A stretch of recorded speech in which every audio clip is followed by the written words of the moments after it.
አይሻና ነብዩ መሐመድ ላይ የሚነሳው ሎጂክ በእድሜ አለመመጣጠን እንዲሁም ደግሞ አይሻ ንጽጽር የሚሰሩ ሰዎች በትክክልም እንጥቃት እንደደረሰባት እንቆጥራለን ይላሉ ይሄን የንጽጽር የሚሰሩ ሰዎች ወደ ክርስትና የመለሰኝ ቁርአን ነው ይላል መሐመድ እኮ አይሻን ሲያገኝ በደስታ ነው እኮ አይደለ የተገናኛት አይሻንና ድንግል ማርያምን እኩል ማነጻጸር እንችላለን ወይ የነርሱ ቁርአንም አልደፈረም ለማነጻጸር ቁርአኑ ራሱ ጥርጣሬ ካላችሁ በነገርናችሁ በእምነቱ ላይ ሂዱና መጽሐፍ ቅዱስን ጠይቁ ይላል እንኳን አይሻ የምትባለው በክርስትናው ማትታወቀው ይቅርና እጅግ የከበሩት እንኳን ከመቤታችን ጋር የሚነጻጸሩ አይደለም እንደውም በቁርአኑ ልክ መጽሐፍ ቅዱስ አላጎላትም ወይም ደግሞ አላከበራትም ሲሉም ይናገራሉ ጸሐፊው ከመኩሉ ዛን በቦቱ እየተሐጎል እስመ ከመዘ አፍቀሮ መጽሐፍ መጀመሪያ ቢያስፈልግ ኖሮ አዳም እንደተፈጠረ ይሰጠው ነበር ብልቷን የጠበቀችውን ሲል ምን ማለት ነው ሌሎቹ ሴቶች እኮ እንዲያልተቀጸለላቸው ማጨት የሚለው ቃል ባልነትን ወይም ደግሞ ለባል ነው መሆኑ እንጂ የሚያመለክተው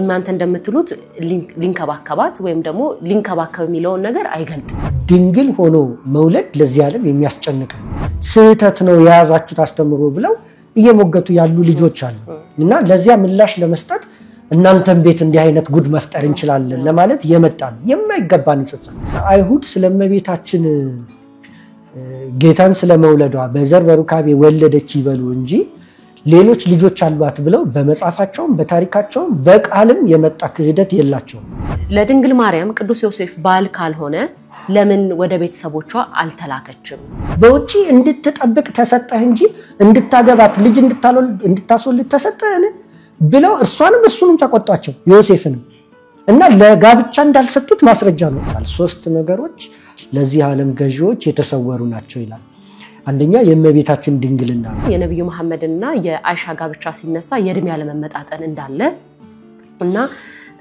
አይሻ ላይ እንደውም አካላዊም እስነ ልቦናዊም ጥቃት ደርሶባታል ይላሉ የንጽጽር ስራን የሚሰሩ ሰዎች በክርስትናውና በእስልምናው ላይ ያሉ አባትህና እኔ ስንፈልግ የት ሄደ ነው ብላ ካለች በኋላ ከዚያ በኋላ ዮሴፍ አልተገለጸም ያልተገለጸው ከዚያ በኋላ ስላረፈ ነው ዮሴፍ የአብ በኩሩ ተብሎ ተገለጸው ስለዚህ አብም ሌሎች ልጆች አሉት ማለት ነው ጥያቄያቸው የነበረው የአይሁድ ሌሎች ልጆች ወልዳለች አይደለም ግን በድንግልና ክርስቶስን አልወለደችም ክርስቶስ የዮሴፍ ልጅ ነው እንዴት ዓለምን ያዳነ አምላክ ከእርሷ አካሏ ካልጠነከረ ሰው ለመወለድ ይፈልጋል መለሩካቤ መወለዱን ማመን አይፈልጉም አምላክነቱን ማይቀበሉትም ለዚያ ነው ጌታን የጸነሰችው ራሱ በ15 ዓመት ነው እና እሱ ኬት አምጥቶ በዚያ እንዳለው ግራ የሚያጋባ ነው ሰላም ዲኤምሲ ሪል ስቴት እስከ 2 ሚሊዮን ብር ጥማሽ ያደረገባቸውን የመጨረሻው የዲያስፖራ ብሎክ አፓርትመንቶች ሽያጭ ላይ መሆኑ ይታወቃል አፓርትመንቶቹም በለቡ በብራታይ ለፊላ ቤት ዲዛይን የተሰሩ እጅግ መላክ እይታ ያላቸው ሲሆኑ ደርሰመን% ቅድመ ክፍያ ብቻ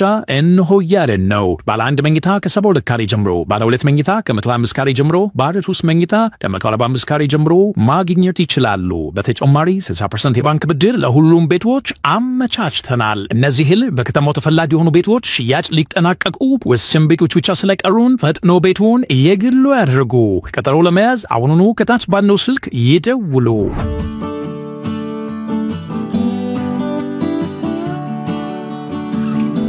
ሰላም ያሌታ ቤተሰቦች እንደምን ሰንብታችኋል ሀሌታ ነው ያያችሁ ያላችሁት በተለያየ ርዕሰ ጉዳይ እንግዳዎችን ወደዚህ የጋበዝን ቆይታ እንደምናደርግ ይታወቃል ዛሬም እንዲሁ አንድ እንግዳ ይዘን ቀርበናል የዛሬ እንግዳችን በኢትዮጵያ ኦርቶዶክስ ተዋሕዶ ቤተክርስቲያን ውስጥ መምህር ናቸው ዲያቆን ህሊና በለጠ ይባላሉ ከእርሳቸው ጋር ሰሞኑን እንግዲህ በማህበራዊ ትስስር ገጽ ሲጋራ ያየነው ጽሁፍ ነበረ በተለይ የድንግል ማርያምና የአይሻ ጋብቻዎች በሚል ርዕስ ማለት ነው በዚህ ጉዳይ ከእርሳቸው ጋር ሰፋ ያለ ቆይታ እናደርጋለን እስከ ዝግጅታችን ፍጻሜ ድረስ አብራችሁን ቆዩ እንግዲህ የዛሬ እንግዳችን የተለያዩ መጽሐፍትንም ጽፈዋል የመጽሐፍ ቅዱስ ጥናት ለልጆች በእንግሊዘኛና በአማርኛ እንዲሁም ደግሞ የመስጠት ህይወት ኦርቶዶክሳዊ መንፈሳዊነት አውግስቲን በኦርቶዶክሳዊ እይታና በቅርቡ ደግሞ ለንባብ የበቃው ጽሁፋቸው ወይም ደግሞ መጽሐፋቸው ብርህት አይን ይሰኛል እነዚህን መጽሐፍ ጽፈዋል ጥሪያችንን አክብረው ስለመጡ በጣም እናመሰግናለን መምህር እኔም አመሰግናለሁ መልካም እንግዲህ ቀደም ሲል በመግቢያ እንዳልኩት ዛሬ የተገናኘንበት ምክንያት እንግዲህ ሰሞኑን በማህበራዊ ትስስር ገጽ የአይሻና የድንግል ማርያም ጋብቻዎች በሚል ጽሁፍ ዘለግ ያለ ጽሁፍ የአንድ የእስልምና መምህር ያጋሩት ጽሁፍ አለ ለተደራሲያን በዛ ላይ የተለያዩ ጥያቄዎች እሳቸው ማንስተዋል እኛም በዛ ዙሪያ የሚነሱ ጥያቄዎችን እንዲመልሱልን በተለይ የኢትዮጵያ ኦርቶዶክስ ተዋሕዶ ቤተክርስቲያን በነገርየው ላይ ያላት ምላሽ ምን ይመስላል የሚለውን ነገር እንዲያጋሩ ነው የጠራሁት እናመሰግናለን በድጋሚ እኔም አመሰግናለሁ መልካም እንግዲህ የተለያዩ ጥያቄዎች በጽሁፉ ላይ ተጠይቀዋል ለኛ ግን ለዛሬ ውይይታችን መግቢያ እንዲሆን ያሰብኩት ጥያቄ እንግዲህ በተለይ ስለ ድንግል ማርያም የዘላለማዊ ድንግልና በስፋት በጽሁፉ ላይ ተነስቷል። የድንግል ማርያም ዘላለማዊ ድንግልና የክርስትና ማዕከላዊ አስተምሮ ነው ሲሉ በጽሁፋቸው ላይ ገልጠውታል። ማዕከላዊ አስተምሮ የሆነ ነገር ደግሞ በመጽሐፍ ቅዱስ ላይ በስፋት ሊነገርለትና ሊጻፍለት ይገባ ነበር የሚል ሐሳብን አንስተዋል። ይሄን ሐሳብ አስቀድመን ጥያቄያችንን ጀምር። እሺ እግዚአብሔር ይስጥልኝ። እንደተባለው እንግዲህ የእመቤታችን ድንግልና በጣም ወሳኝ ከሆኑ ከቤተ ክርስቲያናችን አስተምህሮች አንዱ ነው። በቀጥታ ከነገረ ክርስቶስ ጋርም እንደውም ከነገረ ድህነታችን ጋርም የተያያዘ ነው። ስለዚህ በጣም ወሳኝ የትምህርት ክፍል መሆኑን በዚህ መረዳት እንችላለን።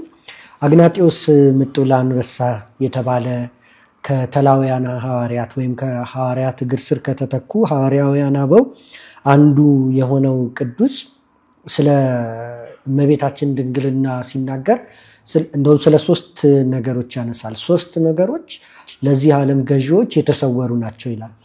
አንደኛ የእመቤታችን ድንግልና ነው። ድንግልናዋ በራሱ የተሰወረ ነው። ሁለተኛ በድንግልና ጸንሳ በድንግልና መውለዷ፣ ሶስተኛ ደግሞ የክርስቶስ ሞት። ስለዚህ ለዚህ ዓለም ገዢዎች በጣም ልዩ ሆነው የተሰወሩ ስለሆኑ ጥያቄ ቢያነሱባቸው ቢስቱባቸው የሚያስደንቅ አይደለም። አይሁድም ለዚህ ነው እንግዲህ የዚህ ዓለም ገዢዎች ብሎ ያነሳቸው አንዱ አይሁድ ናቸው። ለዚህ ነው ስለ ክርስቶስ ወንድሞች እህቶች እያሉ ያወሩና መጨረሻ ላይ ግን ወንጌሉን ሲጽፍልን ማቴዎስ ይሰናከሉበት ነበር ይላል ማርቆስም። እና ብዙዎች ይሰናከሉባቸው የነበሩ ጉዳዮች ናቸው። የእመቤታችን ድንግልናን በተመለከተ እሷ ለዘላለም ድንግል ሆና መኖሯ ወይም ደግሞ እናትም ድንግልም መሆኗ ለብዙዎች ግራ የሚያጋባ ነው። ለዚህ ዓለም ዕውቀት እንግዳ የሆነ ነገር ነው። በዕውቀት ይችን ዓለም የሚገዟት ስለዚህ ይሸበሩበታል። በስልጣንም ይችን ዓለም የሚገዙት ለነሱ እንግዳ ትምህርት ነው። እንኳን በሐዲስ ኪዳን ይቅርና በብሉይ ኪዳን ኢሳይያስ እንኳን ድንግል ጸንሳ ትወልዳለች የሚለውን በጻፈ ጊዜ ምን እንደደረሰበት እናውቃለን። እንደገና ያንን የመጽሐፍ ክፍል ወደ ግሪክ ሲተረጉም ደግሞ ከሰባው ሊቃናት አንዱ አረጋዊው ስምዖንም ንጉሱ እንዴት ዝም ይለኛል በኢሳይያስ ያ ከደረሰ ብሎ ድንግል የሚለው ሴት እያለ ሲጽፍ የሆነውን ታሪክ የምናውቀው ነው። መልአኩ እየመጣ ድንግል እያለ ያስተካክልበት ነበርና በመጨረሻ ያን የጻፈበት እጁ ሰሎ ኋላ ጌታችን ከተወለደ በኋላ እጁ እንደገና ነፃ ሆኖ ጤናውን እንዳገኘ የምናውቀው ታሪክ ነው። ስለዚህ ድንግል ሆኖ መውለድ ለዚህ ዓለም የሚያስጨንቅ ነው እና እመቤታችን ድንግል ሆና መውለዷ ድንግልናዋ በራሱ ዘላለማዊ ድንግልናዋ በጣም ልዩ ሆኖ ለዚህ ዓለም ሰዎች በዚህ ዓለም እሳቤ ውስጥ ላሉ ግራ የሚያጋባ መሆኑን መረዳት እንችላለን። ሌላኛው በድንግልና ጸንሳ በድንግልና መውለዷ ነው። ሶስተኛው ደግሞ የክርስቶስ የሞቱ ነገር ነው እና ሲያብራሩት ሊቃውንቱ ምን ይላሉ? የቅዱስ አግናጢዮስን ይህንን ትምህርት በድንግልናዋ ላይ አይሁድ ለምሳሌ የተሸበሩ ነበሩ። ስለዚህ በተደጋጋሚ የዮሴፍ ልጅ እንደሆነ አድርገው ይናገራሉ። ምክንያቱም በድንግልና ጸንሳ ወለደች ካሉ አምላክነቱን መቀበል ሊኖርባቸው ነው። ከዚያ በፊት እንደዛ አይነት ታሪክን ያደረገ የለምና። ስለዚህ አይሁድ የዮሴፍ ልጅ እንደሆነ የጸራቢ የዮሴፍ ልጅ እያሉ እነርሱም በተደጋጋሚ በመናገር ለመግለጽ ይመክራሉ። ሐዋርያቱ ወንጌልን የጻፉት እነ ማቴዎስ ለዚህ ምላሽ ሰጥተዋቸዋል። በኋላ ላይ በደንብ እንመጣበታለን ብዬ ነው ቃል በቃል የማላነሳው። እንደገና ደግሞ ቫለንቲነስን የመሰሉትና የእርሱ ተከታዮችም የሆኑት ደግሞ በድንግልና ጸንሳ መውለዷን የሚክዱ አይነት ሰዎች ናቸው። ምን ማለት ነው? የእመቤታችንን ማህፀን እንደ ቱቦ ገብቶ የወጣበት እንጂ ከስጋ ስጋን ከነፍሷ ነፍስን አልነሳም እና በእርሷ በቃ ገብቶ ወጣ እና ድንግል መሆኗ እንዳለ ሆኖ ይላሉ። እነዚህ ከአይሁድ ይለያሉ፣ ድንግልናን ይቀበላሉ። ግን በድንግልና ጸንሳ መውለዷን ይቃወማሉ። በቃ ገብቶ ወጣ አይነትና ይሄ በቀጥታ ከነገረ ድነት ጋር ከክርስትና አስተምሮ ከመጽሐፍ ቅዱስም ጋር የሚጋጭ ነው እንደዚህ የሚሉት። ሶስተኛው ደግሞ በ4ኛው መቶ ክፍለ ዘመን የመጣው የነ ሄልቪዲየስ አስተምህሮ ነው። ድንግል ሆና መውለዷን ያምናሉ። ልክ ዛሬ ይሄኛው ለመነጋገራችን ምክንያት የሆነው ሰው እንዳነሳው ወይም ደግሞ ቁርአንም ይመሰክራል ብሎ እሱ እንደመሰከረው ድንግል ሆና ጸንሳ መውለዷን ክርስቶስን ይስማማሉ። ግን ከዚያ በኋላ ደግሞ ዘላለማዊ ድንግልና የላትም። ብለው የሚክዱና ሄልቪዲየስ ናቸው። በእነ አባ ጄሮም በቂ መልስ የተሰጠበት ነው። ስለዚህ ከመነሻው ስናየው ለዚህ ዓለም ግራ ከሚያጋቡ ነገሮች አንዱ ነው። ሶስተኛው የክርስቶስ ሞት ነው። ዓለምን ካዳነበት፣ ዓለምን በሞቱ ሞትን ድል የነሳበት፣ ዓለምን ከፈጠረበት ያዳነበት ጥበቡ ይበልጣል የሚሉትም አበው ዓለምን በፈጠረበት ሳይሆን ባዳነበት ጥበቡ ብዙዎች ስለሳቱ ነው እንጂ ጥበቡን እያነጻጸሩ አይደለም። መለኮታዊ ጥበብ የሚነጻጸር አይደለምና እናነጻጽር ብንልም ማመዛዘኛው ማነጻጸሪያው እኛ ዘንድ የለም። እርሱ ነው የሚያውቀው የትኛው እንደሚሻል። ዞሮ ዞሮ ግን ክህሎቱን ለማነጻጸር ይቅርና ለመቀበል እንኳን እኛ ችሎታው ክህሎቱ የለንም በራሳችን። ስለዚህ ሶስቱ ለዚህ ዓለም አስተሳሰብ፣ ለዚህ ዓለም ሎጂክ፣ ለዚህ ዓለም ስልጣን ላላቸው ነገሮች በጣም ከባድ ስለሆኑ የዚህ ዓለም ሰዎች ይስቱባቸዋል እንደተባለው እነዚህ በዚህ መልኩ ስተውባቸዋል ለማለት ነው። ታዲያ በመጀመሪያው ሶስት እንግዲህ እያንዳንዱን እያነሳን ስናየው ይሄ የእመቤታችን የድንግልና ጉዳይ በጣም ወሳኝ አስተምሮ ነው። ደግሞ ብዙዎች የሚስቱበት አስተምሮ ነው። መጀመሪያ የሳቱት አይሁድ ናቸው አለን። አይሁድ መሳታቸውን በመጽሐፍ በደንብ ሲስቱም እናገኛቸዋለን። እነዚህ ወንድሞቹ አይደሉምን? የዮሴፍ ልጅ አይደለምን? እያሉ ክርስቶስን ሲጠሩት እናያለን። ጥያቄያቸው የነበረው የአይሁድ ሌሎች ልጆች ወልዳለች አይደለም፣ ግን በድንግልና ክርስቶስን አልወለደችም፣ ክርስቶስ የዮሴፍ ልጅ ነው የሚል ነበረ። ምክንያቱም ለምሳሌ በወንጌል የተጠቀሱት ዮሳ፣ ያዕቆብ የመሳሰሉት ይሁዳ እነዚህ ተጠቅሰዋል። ወንድሞቹ የተባሉት ከክርስቶስ ከፍ እንደሚሉ በእድሜ ያውቃሉ። አይሁድ አብረዋቸው ናቸው ያሉት፣ አይዊትነሶች ናቸው፣ አብረው ኖሯል። ከክርስቶስ በታች ሆኖ በእድሜ በዮሴፍና በእመቤታችን ቤት ውስጥ የኖረ እንደሌለ ያውቃሉ። ስለዚህ ሊያነሱ አይችሉም ከዚያ በኋላ ሌሎች ወልዳለች ብለው። ብቸኛ መካድ የሚችሉት እመቤታችንም ደግሞ እነዛን እንዳልወለደች፣ ምናልባት እነዛ እኮ የእመቤታችንም እኩዮች ናቸው አንዳንዶቹ። ምክንያቱም እሷ በ15 ዓመቷ ነው ጌታን የጸነሰችው። እና አይሁድ ለዚህ አይዊትነስ ስለሆኑ ከክርስቶስ በኋላ ሌሎች ልጆችን ወልዳለች ቢሉ አይ የምናውቀውን ይሏቸዋል በዚያው የነበሩት። ስለዚህ የሚያመቻቸው ዮሴፍ ወለደው ማለት ነው ክርስቶስን። እና ክደታቸው ዋና የነበረው የአይሁድ ይሄኛው ነው፣ በድንግልና ክርስቶስ አልተወለደም የሚል ነው። እና በዮሴፍ ቤት ኖሮ በዮሴፍ ቤት አድጎ በዚያው በዮሴፍ ውስጥ ከፍ ብሎ እንዴት ዮሴፍ አልወለደውም ይባላል ነው ዋና መከራከሪያቸው። ከሚያውቁት የሰው ልጅ ያጸናነስ ያወላለድ ሂደት የተለየ ሊሆን አይችልም። እና ሁሉም ቤት ውስጥ ምንም እንኳን ባናየው የሚሆነውን እናውቃለን። ስለዚህ በተፈጥሯዊ ሂደት ተወልዷል የሚል ነው ሐሳባቸው። ቅዱስ ዮሐንስ አፈወርቅ ምን አለ? ጌታችን በመካከላቸው ብዙ ተአምራትን ሰርቷል። አንዳንድ ጊዜ እንደውም እነርሱ የማያዩትን አምላክ ብቻ ሊሰራ የሚችለውን ነገር እንዳደረገ ሲናገር ሊወግሩት ተነስቷል። ለምሳሌ ያ ጣራ ላይ አምጥተው ወዳጆቹ ክርስቶስ ስር ያደረጉትን ኃጢአትን ተሰረየችልሃል እና በዚያን ጊዜ ሊወግሩት ይፈልጉ ነበር። ምክንያቱም ኃጢአትን የሚያስተሰርየው እግዚአብሔር ነው እንጂ ሌላ አይደለም። እኔ እግዚአብሔር ነኝ ሲል ነው የእግዚአብሔርን ስራ የሰራው እዚያን ጋር።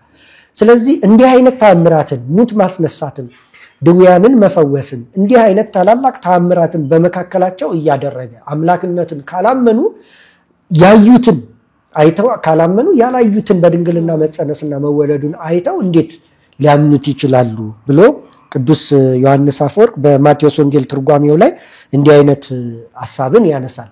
እንግዲህ አይሁድ ሶስት ሰዎች በተለይ አቂላ፣ ቴዎዶስ፣ ሲማከስ የሚባሉ እንደውም ድንግል ጸንሳ ትወልዳለች የሚለውን ከዚህ ፈተና የተነሳ መመለስ ስላልቻሉ ወጣት ሴት ጸንሳ ትወልዳለች ወደሚለው ሁሉ ንባቡን ለመቀየር በዚያ ቀይረውም ለማብራራት ሲሞክሩ በብዙ ቦታዎቻቸው ላይ ይታያል። ታዲያ ቅዱስ ዮሐንስ አፈወርቅ ምን ይላል? ለዚህ መከራከሪያ ሲያቀርብ እንዴት ባያስቡ ነው? መጽሐፋቸው ራሱ እኮ ድንግል ጸንሳ ትወልዳለች ከማለቱ በፊት ኢሳይያስ 7:14 ላይ አስቀድሞ ምልክትን ይሰጣቸዋል፣ ጌታ እግዚአብሔር ምልክትን ይሰጣቸዋል አለ። ድንግል ጸንሳ መውለዷ እንጂ ምልክት ሊሆን የሚችለው ሴት ጸንሳ መውለዷ እንዴት ምልክት ሊሆን ይችላል? ምክንያቱም ሴት ልጅ ስትጸንስ ስትወልድ ኖራለች ከዚያ በፊትም። አዲስ ምልክት አዲስ ተአምር አይደለም። ምልክትነቱ ድንግል ጸንሳ በድንግልና መውለዷ ነው። እና ይህንን በምላሽ ያነሳል። አርጌንስ ለምሳሌ ሲሊሰስ ለተባለው፣ ጠርጡረስ በመላው ለአይሁድ፣ እንደገና ደግሞ ሰማይቱ ዮስጢናስ ትሪፎ ለተባለው ይሁዲ ተመሳሳይ ምላሽን እየሰጡ ቆይተዋል። በዋናነት አይሁድ አራት ነገሮችን አንስተዋል። አንደኛ ዋናው እነሱ መካድ የሚፈልጉት ወይም ማመን የማይፈልጉት ክርስቶስ በዘር በሩካቤ ተወልዷል የሚለውን መቀበል ይፈልጋሉ። ወይም ደግሞ እንበለዘር እንበለሩካቤ መወለዱን ማመን አይፈልጉም። አምላክነቱን የማይቀበሉትም ለዚያ ነው። አዲስ ኪዳን የማይቀበሉትም ለዚያ ነው። ሁለተኛው ከዚህ የተነሳ የዮሴፍ ልጅ ነው ይላሉ። አወላለዱን ተፈጥሯዊ ነው ይላሉ። ስለዚህ እመቤታችን እንደማንኛውም ሴት ድንግልናዋ ከወለደች ከጸነሰች በኋላ የለም በሚል ይናገራሉና ግን የሚያስገርመው ነገር አይሁድ ስለእመቤታችን ጌታን ስለመውለዷ በዘር በሩካቤ ወለደች ይበሉ እንጂ ሌሎች ልጆች አሏት ብለው በመጻፋቸውም በታሪካቸውም በቃልም የመጣ ክህደት የላቸውም። እንደዛ ብሎ የመናገር ምናልባት ከጊዜ በኋላ የተነሱት አንዳንዶች እንዳነሱ በአንዳንድ መጻሕፍት ላይ ተነግሮ ይገኝ ይሆናል እንጂ እሱም እንደ አፍላፊ በቃ የማይሆን ነገር እንደተናገረ ይወሰዳል እንጂ በመጀመሪያዎቹ 3ቱ ክፍላተ ዘመናት 100 ክፍለ ዘመናት ሌሎች ልጆችን ከጌታ በኋላ ወልዳለች የሚል ነገር ተነስቶ አያውቅም። ኢሹም አልነበረም። የአይሁድ መጻሕፍት አሁን እጃችን ላይ ያሉትን እነሱ ምስክር አድርገን ማቅረብ እንችላለን። አንዱ ትልቁ አውቴንቲክ የይሁዲ እምነት የጁዳይዝም መጽሐፍ ቅዱስ ነው፣ ብሉይ ኪዳን እና ታናክ ይሉታል እነሱ። በ3 የተዋቀረ ነው። ቶራ፣ ነቪም፣ ኬቱቪም ይሉታል። ቶራ ማለት 5 የኦሪት መጻሕፍት ናቸው፣ የሙሴ መጻሕፍት። ነቪም የነቢያት መጻሕፍት የሚሏቸው፣ ኬቱቪም የሚሉት ደግሞ ሌሎቹ ከኪታባስ ብለው የሚገልጿቸው ጽሁፋት ብለው የሚገልጹ ራይቲንግስ ይሏቸዋል። ከነቢያት መጻሕፍት ውጪ ያሉትን እነዚህ መጽሐፍ ቅዱስ ብለው ታናክ ብለው የሚጠሯቸው ናቸው።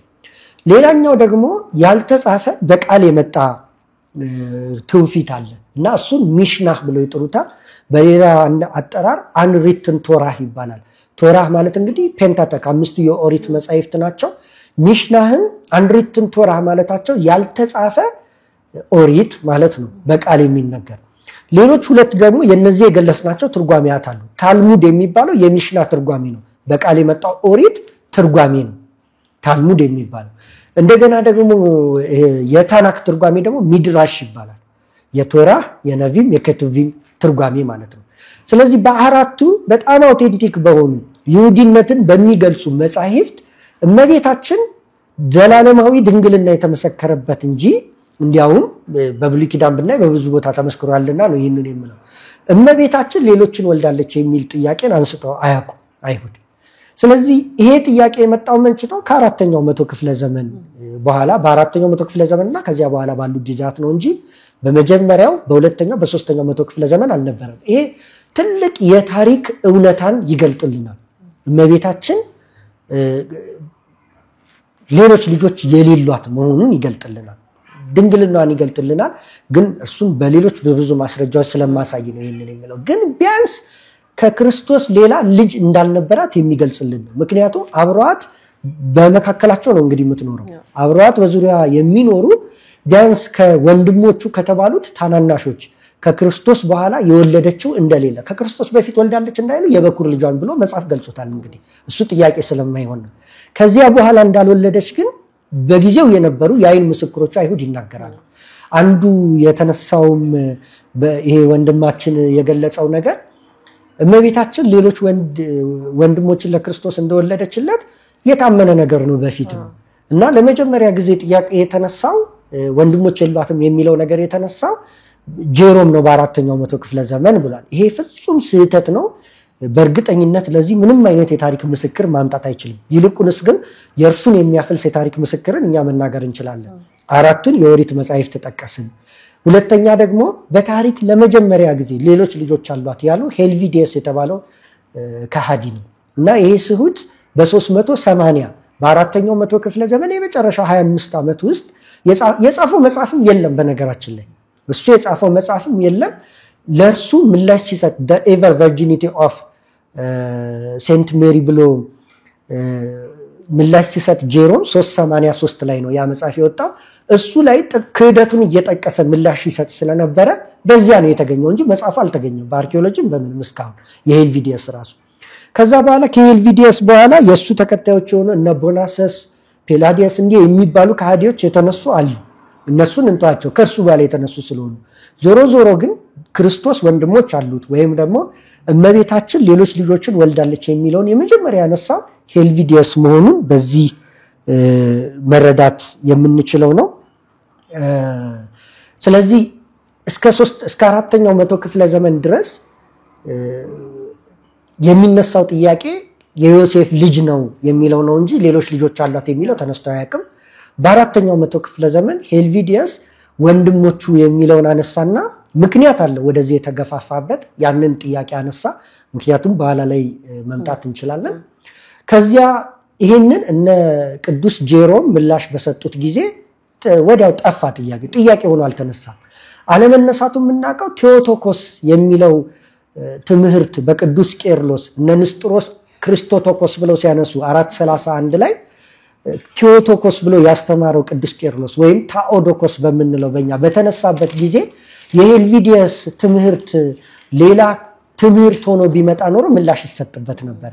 እነ ቅዱስ ቄርሎስ ጽፈዋል ስለ ኤቨር ቨርጂኒቲ ኦፍ ሴንት ሜሪ፣ ስለ ድንግል ማርያም ዘላለማዊ ድንግልና ጽፈዋል እነ ቅዱስ ቄርሎስ። ግን ታኦዶኮስ አምላክ የአምላክ እናት ወላዲታ አምላክ መሆኗን አነሳ እንጂ ይሄ ነገር ጥያቄ መሆኑ አልተነሳም። በቃ ቅዱስ ጄሮም ጥሩ አድርጎ መልሶታል፣ አብቅቷል ማለት ነው። ከዚያ በኋላም ተነስቶ አያውቅም። ልክ በ16ኛው መቶ ክፍለ ዘመን ፕሮቴስታንቶች ሲነሱ እንደገና ጥያቄ ሆኖ መነሳት ጀመረ እንጂ ከዚያ በፊት አልነበረም። ከዚያ በኋላ ምላሽ ተሰጥቶት ከሃዲዎቹ ጠፍተው ነበር ለማለት ነው። መልካም። ምናልባት መምህር የተለያዩ ጥያቄዎች ቀርበዋል በወጣው ጽሁፍ ላይ። ምናልባት ግን እኔ አስከትዬ ማቀርበው ጥያቄ ምንድነው የድንግል ማርያም ጋብቻና የድንግል ማርያምና የአይሻ ጋብቻዎች በሚል በንጽጽር ነው የቀረበው ጽሁፉና ድንግል ማርያም ያላት ማንነት ከሌሎች ጋር የሚነጻጸር ነው ወይ? አይሻንና ድንግል ማርያምን እኩል ማነጻጸር እንችላለን ወይ? በነገራችን ላይ ድፍረት ነው እንጂ እንኳን በእኛ ይቅርና የነርሱ ቁርአንም አልደፈረም ለማነጻጸር። በነገራችን ላይ ቁርአኑ ራሱ ይመሰክራል። በኋላ ላይ እናመጣለን ዘላለማዊት ድንግል መሆኗን። ከዚያ እንደው ይሄ ወንድማችን ከጻፈው ጽሁፍ ይልቅ ዘላለማዊ ድንግልናን የሚመሰክር ምዕራፍ እንዳለ መግለጽ እንችላለን ወደ በኋላ ላይ። ስለዚህ ንጽጽሩ ባይታሰብ ነው። እንግዲህ በእኛ አስተምህሮ ከሆነ የአቢ ክብራ ለማርያም ኩሎሙ ቅዱሳን ነው። ከሁሉ ቅዱሳን ክብር የማርያም ክብር ይበልጣል ነው። በምስራቁ ዓለም ሲኬድ እንደውም ሁለት አይነት ስግደት አለ አይደለ? አንደኛው ስግደት የባህሪ ነው፣ ሁለተኛው የጸጋ ነው። ይደንቃቸዋል የእመቤታችን ክብር ምስራቃውያን ኦርቶዶክሶችና እንደውም የእርሷን ክብር የጸጋ ብለን ብቻ ከሌሎች ቅዱሳን ክብር ጋር በአንድነት አድርገን ለምን እንናገራለን? ምክንያቱም እርሷን ክብርት ናት ስንል፣ ንጽሕት ናት፣ ቅድስት ናት ስንል ፍጹም ይለያል። ሌላው ቅዱስ ቢያንስ በሐልዮ በሐሳብ ኃጢአት አለበት ቢያንስ። እርሷ ግን በሐሳቧም በስጋዋም በነፍሷም ድንግል የሆነች ነች። ፍጹም ድንግልና እኮ በጣም ልዩ የሚሆነው እንዲህ ያልን በሰፊው ስንወያይበት ነው እነዚህን ሐሳቦች ስናነሳ እና በሐሳቧ እንኳን የኃጢአት ሐሳብ የሌለባት የኃጢአት ሐሳብ አይደለም እሱን እሺ የነፍስ ድንግልና ብለን እንያዘው። በሐሳቧ እንኳን በምድር ሊሰራ የሚችል ነገር በውስጧ የሌለ እንዴት ይሆንልኛል አይደል ያለችው። አግብቼ እኖራለሁ እኮ ብትል በሐሳቧ ማነው በነፍሷ ድንግል ሆና እኮ መኖር ትችላለች እኮ አይደለም። አግብቼ እኖራለሁ ምክንያቱም በንስሐ አስተምህሮ እንኳን የምንለው ነገር አለ፣ እዛ ትንታኔ ውስጥ አልገባም። ግን በሐሳቧ ከምድር ሐሳብ እንኳን የነጻች ነች፣ ከምድር ሐሳብ እንኳን የጸዳች ነች። ለዚያ እኮ ነው ሊቃውንቱ ሲናገሩ እንደውም ድንግል ክርስቶስና ድንግል ማርያም ለሴቶችና ለወንዶች ከዚህ በኋላ ለሚመጣው ህይወት ምሳሌ ሆኑ ይላል። ሴት ደናግላን ድንግልናቸውን ለክርስቶስ ብለው ለዚያ እኮ ነው ቅድስት አርሴማ ድንግልናዋን ጠብቃ ያንን ክብር ያገኘችው እመቤታችን ምሳሌ ስለሆነችላት። ሌሎችንም ደናግላን ማንሳት እንችላለን መነኮሳትን እና እንዲህ ብለው አበው ያነሳሉ። ታዲያ እነዚህ ምስራቃውያን የእርሷ እንደሌሎቹ አይደለም። ሌሎች ሰማዕት ቢባሉ እርሷ አክሊሎሙ ለሰማዕት የምትባል ነች። ሌሎች ቅዱሳን ቢባሉ እርሷ ከቅዱሳን ሁሉ የምትበልጥ ነች። ስለዚህ የእሷን እንዲሁ እንደሌላው አንከፍለውም አሉና ለአምላክ የሚቀርበውን ስግደት ላትሪያ አሉት። ለፍጥረት ደግሞ የሚቀርበው ዱሊያ ይባላል። የአክብሮት ስግደት የጸጋ ስግደት ምንለው። የእመቤታችንን ግን ሃይፐር ዱሊያ አሉት። ከዱሊያም ከፍ ይላል። ይሄ ምን ማለት ነው? በእኛ መልዕልተ ፍጡራን መትሕተ ፈጣሪ ማለት ነው። ከፈጣሪ በታች ከፍጡራን ሁሉ ግን በላይ የሆነች ማለት ነው። ስለዚህ በእኛ እንኳን አይሻ የምትባለው በክርስትናው ማትታወቀው ይቅርና እጅግ የከበሩት እንኳን ከእመቤታችን ጋር የሚነጻጸሩ አይደሉም። ባይሆን እኛ የምናነጻጽረው ማነጻጸር አይደለም፣ ምሳሌ አድርገን የምናቀርበው ቅዱስ ያሬድ ያለውን አዝማኒ አዝማኒኪ አምጣኒ አምጣኒኪ ለአብ ምሳሌ የምትሆነው ነች። እርሱ ካለ እናት እንደወለደው እርሷ ካለ አባት የወለደች ብለን የምናነሳው እና ይሄ በነገረ ማርያም ጸያፍ ነው። ግን በእነርሱም ቁርአን ብንሄድ ደግሞ ተመሳሳዩን አናገኝም ንጽጽር። እንደው ይሄ ወንድማችን ምንድነው በዚህ ጊዜ የበረታ ነገር አለ። ለሚጠቃብን ለሚያጠቁን ምላሽ መስጠት ብቻ ሳይሆን ስህተት ነው የያዛችሁት አስተምሮ ብለው እየሞገቱ ያሉ ልጆች አሉ እና ለዚያ ምላሽ ለመስጠት እናንተም ቤት እንዲህ አይነት ጉድ መፍጠር እንችላለን ለማለት የመጣ ነው የማይገባ ንጽጽር። አሁንም ካየሹ ውይይቱን እኛ መጀመሪያ መልስ እንስጥ ነው እንጂ ከዚያ በኋላ እኮ ማንሳት ይቻላል። እንደው በመጀመሪያ ጽሁፉ ላይም እንደጠቆመው እንዲህ ብለው ስለተናገሩ ይሄንን ጋብቻ ላነጻጽር ብሎ እመቤታችንን በግድ ጋብቻ ውስጥ ከቶ በውሸት ምስክሮችን እያንዳንዱ መፈተሽ ይቻላል። እርሱ ካነሳቸው ምስክሮች እንኳን ስለ ድንግልና የሚመሰክሩ አሉ፣ መጻሕፍት ካነሳቸው መካከል ማለት ነው። ከዚያ ደግሞ በኦርቶዶክሳዊነት የማይታወቁ መጻሕፍትን በቤተክርስቲያን የማይታወቁ ዚዲፖክሪፋ የሚባሉትን እያመጣ ምስክር አድርጎ ከዚህ በፊት ኦርቶዶክሳዊነትን ሲያጠቁ እንደነበሩት ለማጥቃት እየሞከረ ለሐሰት ትምህርቱ የሐሰት መሰረት እያቆመ ሲሄድ እናገኘዋለን እና የማይገባ ፍጹም የማይገባ ነው። እንኳን እኛ የነሱም መጻሕፍት አላነጻጸሩትም። መልካም። ምናልባት ጽሁፉ ላይ ከተነሱ ነገሮች መካከል ድንግል ማርያምን ከመጽሐፍ ቅዱስ በላይ ቁርአን አክብሯታል የሚል ሐሳብን አጋርተዋል። ከ24 ጊዜ በላይ ተገልጣለችም እንዲሁ ሲሉና እንደውም በቁርአኑ ልክ መጽሐፍ ቅዱስ አላጎላትም ወይም ደግሞ አላከበራትም ሲሉም ይናገራሉ ጸሐፊው። ይሄ እንዴት ነው የሚታየው? አንደኛ እንግዲህ አሁን አቀባበሉ ማይንድ ሴቱን መጀመሪያ እናስረዳ። ቁርአን ማለት ጅብሪል የሰጠው ነው የሚሉት እነሱ። ጅብሪል አመጣና ሰጠ ከሰማይ የወረደ ነው የሚሉት። እኛ ጋር ደግሞ መጽሐፍ ቅዱስ እንደዛ አይነት አይደለም፣ የተጻፈ ነው በሰዎች መንፈስ ቅዱስ በነዳቸው በመራቸው ሰዎች የተጻፈ ነው። እንደው ያስደነቃቸው እንደሆነ ይሄ አናውቅም። መጽሐፍ የመጀመሪያ አውቴንቲክ እንትናችን ቤተክርስቲያን ነች።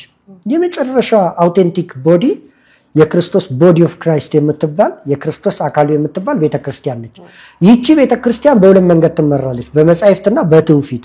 ስለዚህ በመጽሐፍ ያለውን ትውፊት እያሟላ በትውፊት ያለው መጽሐፍ እያሟላ ይሄዳል። ሁለተኛ እንድንረዳው የሚያስፈልገው መጻሕፍትና መምህራን ምርኩስ ተደርገው የተሰጡ ናቸው ለደካሞች። መጽሐፍ መጀመሪያ ቢያስፈልግ ኖሮ አዳም እንደተፈጠረ ይሰጠው ነበር። መጽሐፍ ወሳኝ ነገር ቢሆን ኖሮ አዳም ሲፈጠር በመሳቱ ሰበብ ያገኝ ነበር። በዚህ ዘመን ያሉት ማይስቱት እኮ መጽሐፍ ቅዱስ ስለሰጣቸው እኔ ደሞ የሳትኩት መጽሐፍ ቅዱስን ስላልሰጠኸኝ ማለት ይችል ነበር አይደል? ያ አይደለም ማለት ነው ዋናው ነገር። ኋላ ላይ ግን የሰው ልጅ በሁለት እግሩ ይራመዳል። ሲደክም ምን ይይዛል? ምርኩዝ ይይዛል አይደለ? የሰው ልጅ በኃጢአት ሲደክም ምርኩዝ የሆኑት ዘንድ መምህራንና መጻሕፍት ተሰጡት። መምህራንና መጻሕፍት መጽሐፉም ሲጻፍ ካየነው ከ4000 ዓመት አካባቢ ፈጅቷል። የመጀመሪያ መጽሐፍ ለምሳሌ መጽሐፈ ሄኖክ ነው።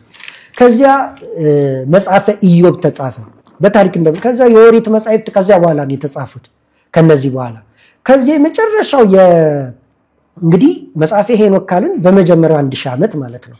የብሉይ ኪዳን መጻሕፍትን እንኳን ብናይ የመጨረሻዎቹን የነቢያት መጻሕፍትን መጻሕፍተ መቃቢያንን እሱን ሌሎቹ ካልተቀበሉት እንተውና የነቢያት መጻሕፍትን ለምሳሌ ትንቢተ ኢሳይያስን ብናይ ከክርስቶስ ልደት ከ500 ዓመት በፊት ነው። ስለዚህ ለብሉይ ኪዳን መጻሕፍት 4000 ዓመት አስፈልጓል እንዲጻፉ ማለት ነው። በየጊዜው የሆነ ጉዳይ ሲኖር ነው እየጻፉ የሄዱት።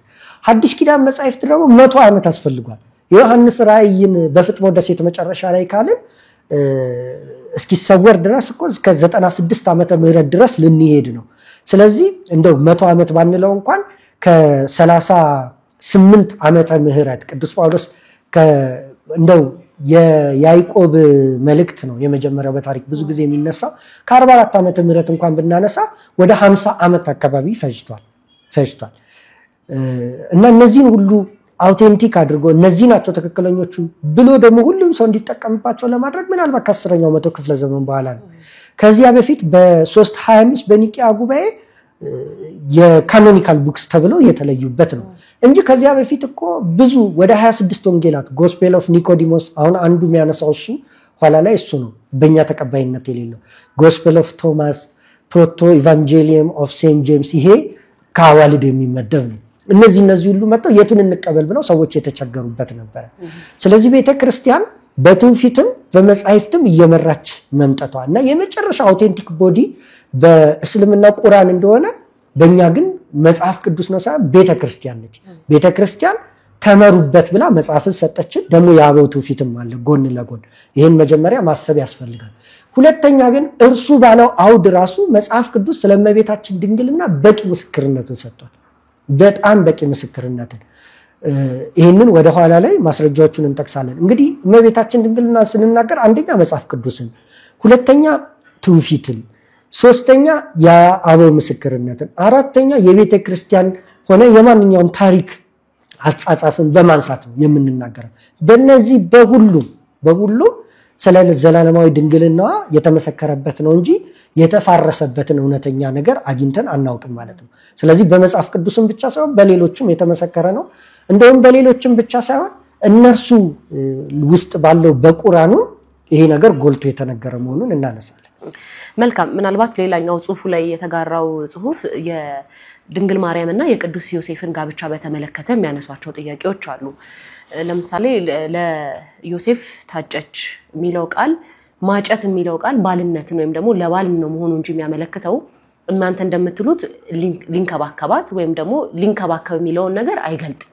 በምን አውድ ነው እጮኛ የነበረን ሰው ወይም ደግሞ የታጨችለትን ሴት ሚስት አይደለችም ብለን የምናነሳው የሚል ጥያቄ ያነሳሉ። ሌላው አያይዘው የሚያነሱት ደግሞ ምንድነው ለድንግል ማርያም ቅዱስ ዮሴፍ ባል ካልሆነ ለምን ወደ ቤተሰቦቿ አልተላከችም? ምክንያቱም ካህናት ተሰብስበው ለዚህች ሴት ሚንከባከባት እንፈልግላት አሉ፣ እንጭለት አሉ። ወደ ቤቷ መመለስ ሲገባቸው ለቅዱስ ዮሴፍ የሰጧት ለሚስትነት እንጂ እንደተባለው እንዲንከባከባት ብቻ አይደለም የሚልም መከራከሪያ ያነሳሉ። በመጀመሪያ ማጨት የሚለውን እንዴት ነው ምንፈታው? ባል የሚለው ቃል በአማርኛ ሲሆን እጩ፣ በእንግሊዘኛው ግን ሀዝባንድ የሚለውን ይጠቀማል። እንግሊዘኛውና አማርኛው ዋሽቷል አይነት የሚል የአማርኛው መጽሐፍ ቅዱስ እንደው ትርጓሜውን ቀይሮታል የሚል አይነትም አተያይ ያቀርባሉ። ይሄን ቤተክርስቲያን እንዴት ነው የምታየው? አጭር ስለሆነ ከሁለተኛው ልጀምር። እሺ፣ ሁለተኛው ወደነ ሐናና ኢያቄም ለምን አልተመለሰችም ነው። ጉግል ላይ ማንም ሰው እንግዲህ ጉግል አድርጎ ማየት የሚችለው ነው። ኢያቄም በ75 አካባቢ ዓመተ ዓለም ወይም ደግሞ ከክርስቶስ ልደት በፊት በሚለው እንያዘው አቆጣጠሩ እንዳያሳስት በ75 ተወልዶ በ15 ገና ሐዲስ ኪዳን ሳይመጣ የሞተ ነው። ሐና ደግሞ በ4 ዓመተ ምህረት ከክርስቶስ ልደት ከ4 ዓመት በኋላ የሞተች ነች። ስለዚህ ሐናም ኢያቄምም በምድር ላይ አልነበሩ። ሁለተኛ በክርስትናው እንኳን ቢኖሩ እንኳን ወደ እነሱ አትሄዱ። ምክንያቱም አንድ ጊዜ ለቤተ ክርስቲያን በስዕለት አስረክበዋታል። ለቤተ ክርስቲያን የተሰጠች ነች እንጂ ለነሱ እንድትመለስ ቢሆንማ እንዴ ቤተ ክርስቲያን ማን ነው? ቤተ መቅደሱ እኮ ተጎዳ። ለእግዚአብሔር እንዲያሳድግ ብቻ እንደው አስቸጋሪውን የሕፃንነት ወቅት እንድታልፍ ብቻ እኮ አልሰጧትም። በቃ አሳልፈው ነው ለእግዚአብሔር የሰጧት። ስለዚህ በኋላ ላይ እነሱ ቢኖሩ እንኳን ልትመለስ አትችልም። ለዮሴፍም የተሰጠችው እኮ በቤተ ክርስቲያን አደራነት ነው። እሱ እንደሚለው ለጋብቻ አይደለም፣ በአደራነት።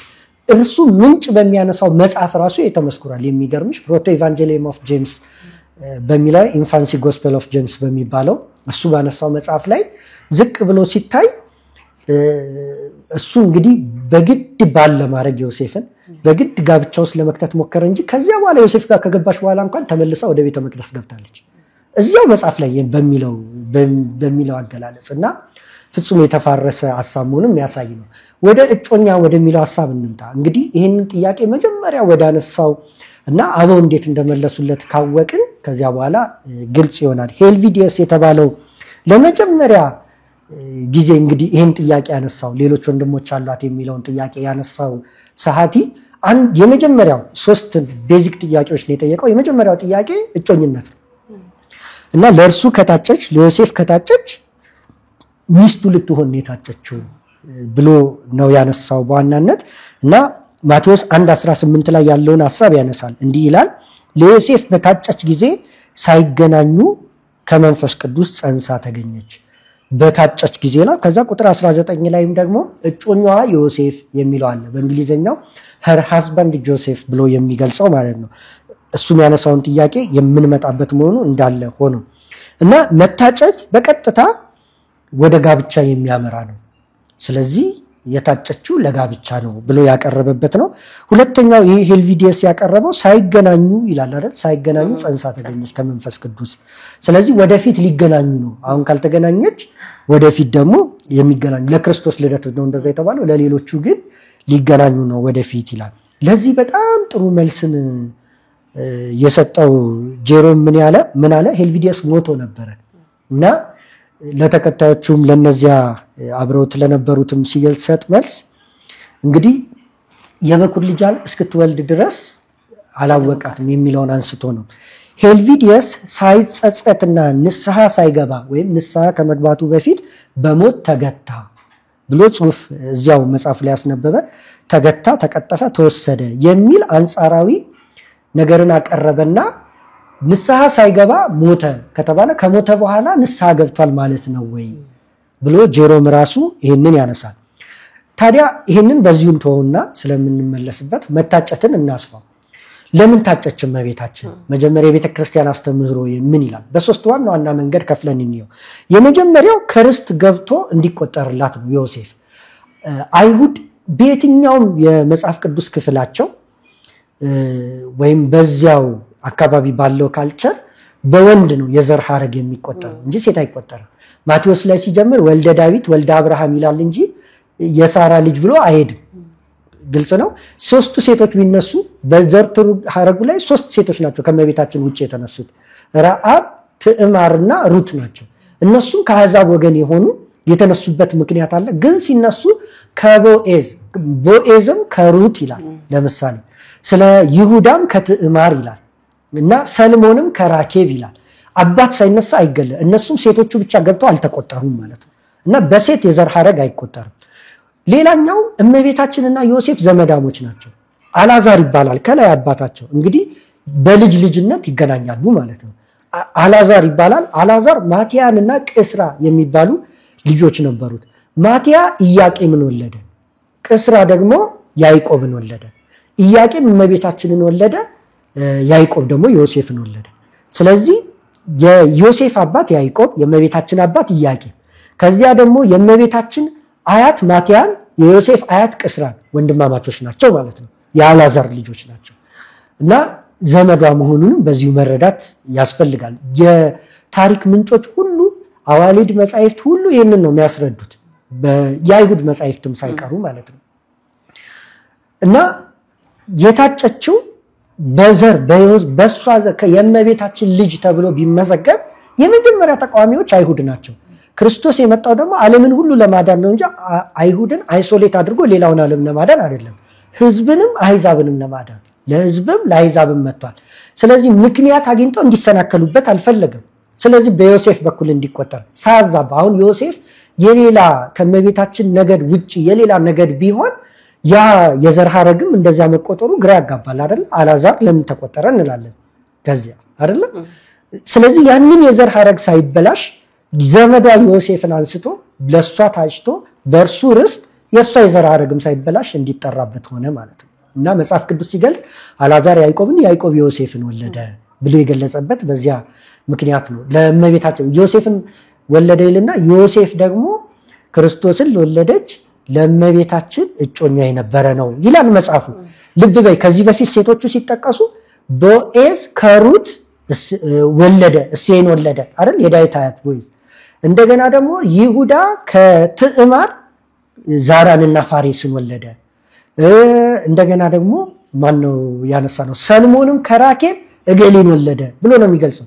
እመቤታችን ጋር ሲመጣን ግን ዮሴፍም የማርያም ክርስቶስን ለወለደችው ለማርያም እጮኛዋ ነበረ ነው የሚለው እንጂ የክርስቶስ አባቱ ብሎ አያነሳም፣ ወይም ደግሞ የሌሎች ልጆቿ አባት ብሎ አያነሳም። ልጆች እንዳሏትም የሚነገረው ከንቱ የሚሆነው ይሄ አገላለጽ ራሱ የሚያስረዳ ሆኖ ስለተገለጸ ነው። ስለዚህ ማቴዎስ 1:16 ላይ ያዕቆብም ክርስቶስ የተባለውን ኢየሱስን የወለደች የማርያም እጮኛ ዮሴፍን ወለደ ብሎ አበቃ። በቃ ደረሳ ክርስቶስ ጋር።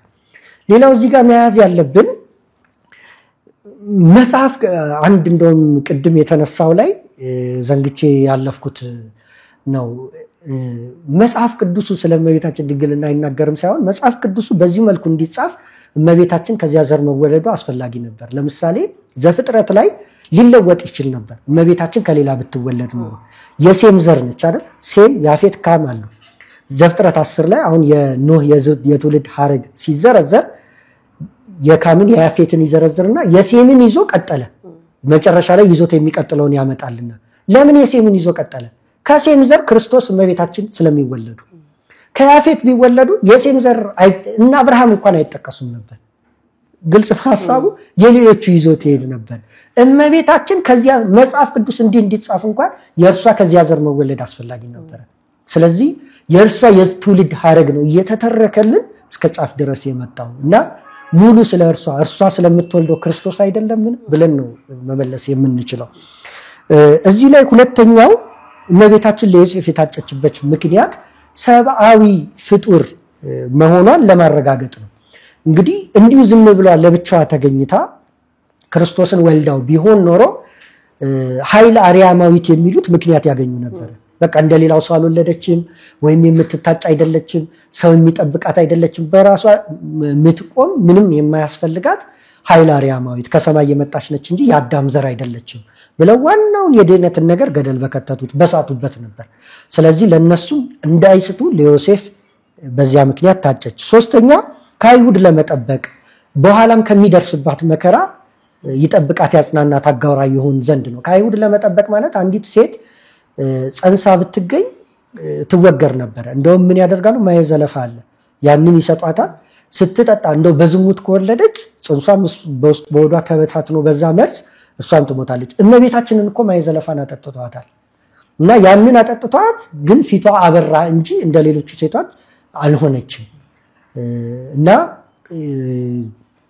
የታጨችው ከአይሁድ ለመጠበቅ ነው። ሌላ ምክንያት አግኝተው እንዳያንገላቷት ካልሆነ ሳታገባ ጸንሳለች ብለው እንዳይወግሯት በዚያ ነው ለመጠበቅ።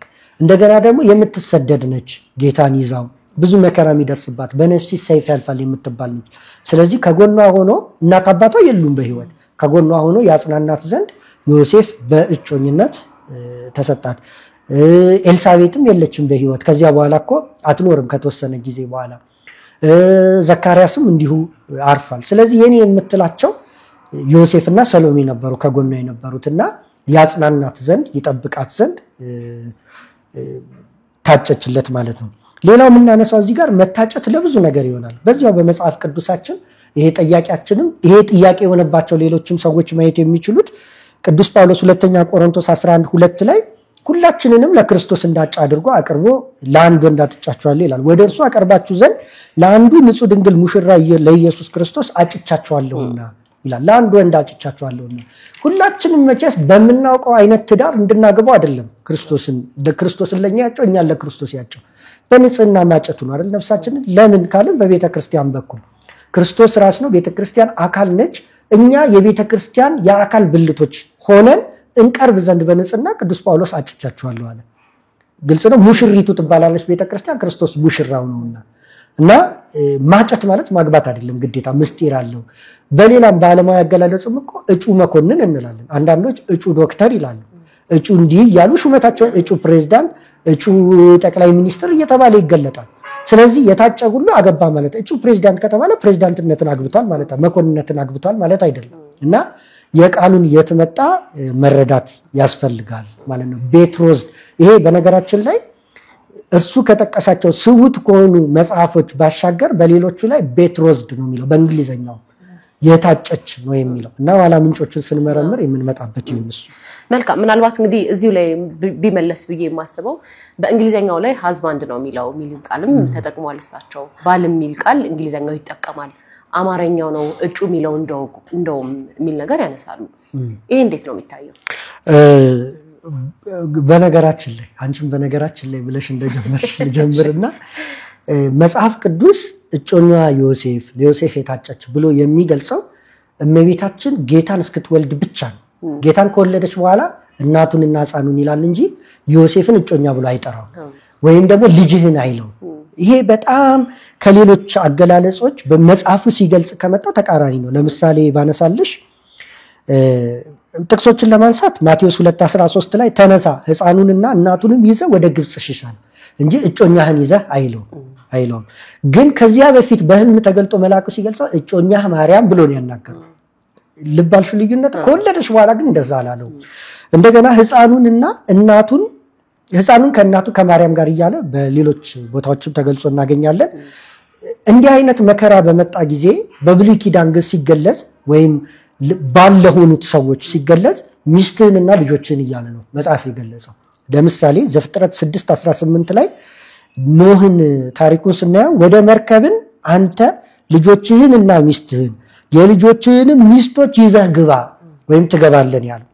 ዘፍጥረት 8:16 ላይ ደግሞ በግልባጩ እንደገና አንተ ሚስትህንና ልጆችህን የልጆችህንም ሚስቶች ይዘህ ውረድ ውሃው ጎሏል ሲለው ማለት ነው ትወርዳለህ አለ። ዘፍጥረት 19:15 ላይም እንዲሁ ተነሳ ሚስትህንና ከዚህ ያሉትን ሁለቱን ሴቶች ልጆችህን ውሰድ በከተማይቱ እንዳትጠፋ ለሎጥ የተነገረው መልእክት ነው። ሚስትህንና ሁለት ልጆችህን ተብሎ ተነገረ።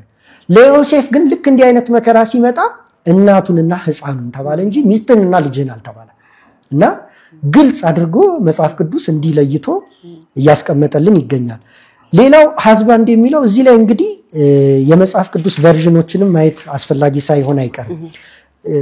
ይሄ ወንድማችን ያነሳቸውን መጽሐፍት ብናየው አንደኛ እንግሊሽ ስታንዳርድ ቨርዥንን አንስቷል፣ ኪንግ ጄምስ ቨርዥንን አንስቷል፣ ጎድስ ወርድ ትራንስሌሽን የሚለውን አንስቷል። ሶስቱም የፕሮቴስታንት መጽሐፍ ቅዱሶች ናቸው። የፕሮቴስታንት ስንል ደግሞ ፕሮቴስታንቶች ሌሎች ልጆች አሏት ብለው የሚያምኑ ናቸው። ስለዚህ ልብ በይ እንግሊሽ ስታንዳርድ ቨርዥን በኢቫንጀሊካል ሐሳብ የተጻፈ ነው። ከዛ አሜሪካዎቹ እንደውም እሺ እሱን እንያዘው። ከዛ ኪንግ ጄምስ ቨርዥን ደግሞ በ16ኛው መቶ ክፍለ ዘመን የነበረ ጄምስ የተባለ ለአንግሊካን ቤተክርስቲያን እንዲመች አድርጎ በዚያን ጊዜ የተሰራ ነው። ከዛ ይህን ማሻሻል ሲፈልጉ እንደውም አሜሪካን ስታንዳርድ ቨርዥን የሚባል ተሰራ በአሜሪካኖቹ። ይሄ አሜሪካን ስታንዳርድ ቨርዥን ሲሰራ መነሻ የነበረው ኪንግ ጄምስ ቨርዥንን ማሻሻል ስለፈለጉ ነው። ስለዚህ እነሱ አሻሻሉና ሪቫይዝድ ቨርዥን አሉ እንግሊዝ ውስጥ አንግሊካን ቸርቾች። አሜሪካ ውስጥ ግን ያሉት አሜሪካን ፕሮቴስታንቶች ስለነበሩ እነሱ ያሻሻሉት ደግሞ አሜሪካን ስታንዳርድ ቨርዥን ተባለ። በብዙ መጽሐፉ የምናውቀው ፊሊፕ ስካፍ የተባለ 30 ፕሮቴስታንቶችን መርጦ የተሰራ ነው ማለት ነው። ኪንግ ጄምስ ቨርዥን ተሻሻለ። ከ1870 እስከ 1910 አካባቢ አለቀ። ልብ በይ ይሄ ሰው ያነሳው ጎድስ ወርድ የሚለው ደግሞ ለሉተራን ቤተክርስቲያን እንዲመች ተደርጎ የተጻፈ ነው። በእነዚህ መጽሐፍት እንኳን ይለያያል። ለምሳሌ ኪንግ ጄምስ ቨርዥን ላይ ቁጥር 18ን ማቴዎስን ሀዝባንድ ይላል። እንደገና ደግሞ ቁጥር 19ንም ሀዝባንድ ይላል። ሌሎቹ ግን ቁጥር 18ን ቤትሮዝድ ይላሉ፣ እጮኛ ይላሉ። ቁጥር 19ን ሀዝባንድ ይላሉ። በሁለቱም ላይ በተለይ በሁለተኛው ላይ አነር የሚለው እሱም ያነሳው ይመስለኛል የግሪኩ ቃል መጥቷል። እንግዲህ በመጽሐፍት ምንም አይነት ክርክር ቢኖር ኦሪጂናል መጽሐፍ የተጻፈበት ቋንቋ ምን ይላል ነው አይደለ? አነር የሚለው በሶስት አራት አይነት ይተረጎማል። በዋናነት ሁለቱን እናንሳ። አንደኛው ሀዝባንድ ነው ወይም ባል የሚለው ነው። ሌላኛው ደግሞ ማን ነው። ባል ተብሎ አነር የሚለው በመጽሐፍ ቅዱስ የተተረጎመው በጣም ጥቂት ቦታ ላይ ነው፣ 3-4 ቦታ ላይ። በአብዛኛው በመጽሐፍ ቅዱስ 100 ጊዜ ቢጠቀስ ግን 100ም ጊዜ ማን ተብሎ ነው ማን ወይም ደግሞ አንድ ወንድ ሰው ወንድ አካል ተብሎ ነው የተገለጸው። ስለዚህ እንደፈለጉ ተርጉመውት ነው እንጂ ምንጮቹ በራሱ መሰረቱ በራሱ ስህተት ነው ማለት ነው። መሰረቱ በራሱ ሁለተኛ እነዚህ መጽሐፍት ካነሳን የኛንም መጽሐፍ ማንሳት እንችላለን። እዚህ ጋር የሚታየው ምናልባት ለተመልካቾችም ከታየ እንግዲህ ይሄ ትክክለኛውን አመለካከት ካስፈለገ ሌሎች የመጽሐፍ ቅዱስ ቅጆችን እንግዲህ ለሐሳባችን የሚያመቸንን መምረጥ አይደለም፣ ሌሎች ቅጆችን ማየት ያስፈልጋል። እንግዲህ ከ15ኛው መቶ ክፍለ ዘመን በኋላ የመጡትን ቨርዥኖች አንስቶ መከራከር አይደለም። ግሪኩ ምን ይላል ኦሪጂናል የተጻፈበት የሚለው ነው ማየት የሚገባው እና በቤተክርስቲያናችን በምትቀበለው ወይም ደግሞ በኦርቶዶክስ ቤተክርስቲያን ስተዲ ባይብል በሆነው በዚህ መጽሐፍ ቅዱስ ላይ የሚለውን ላንብብ።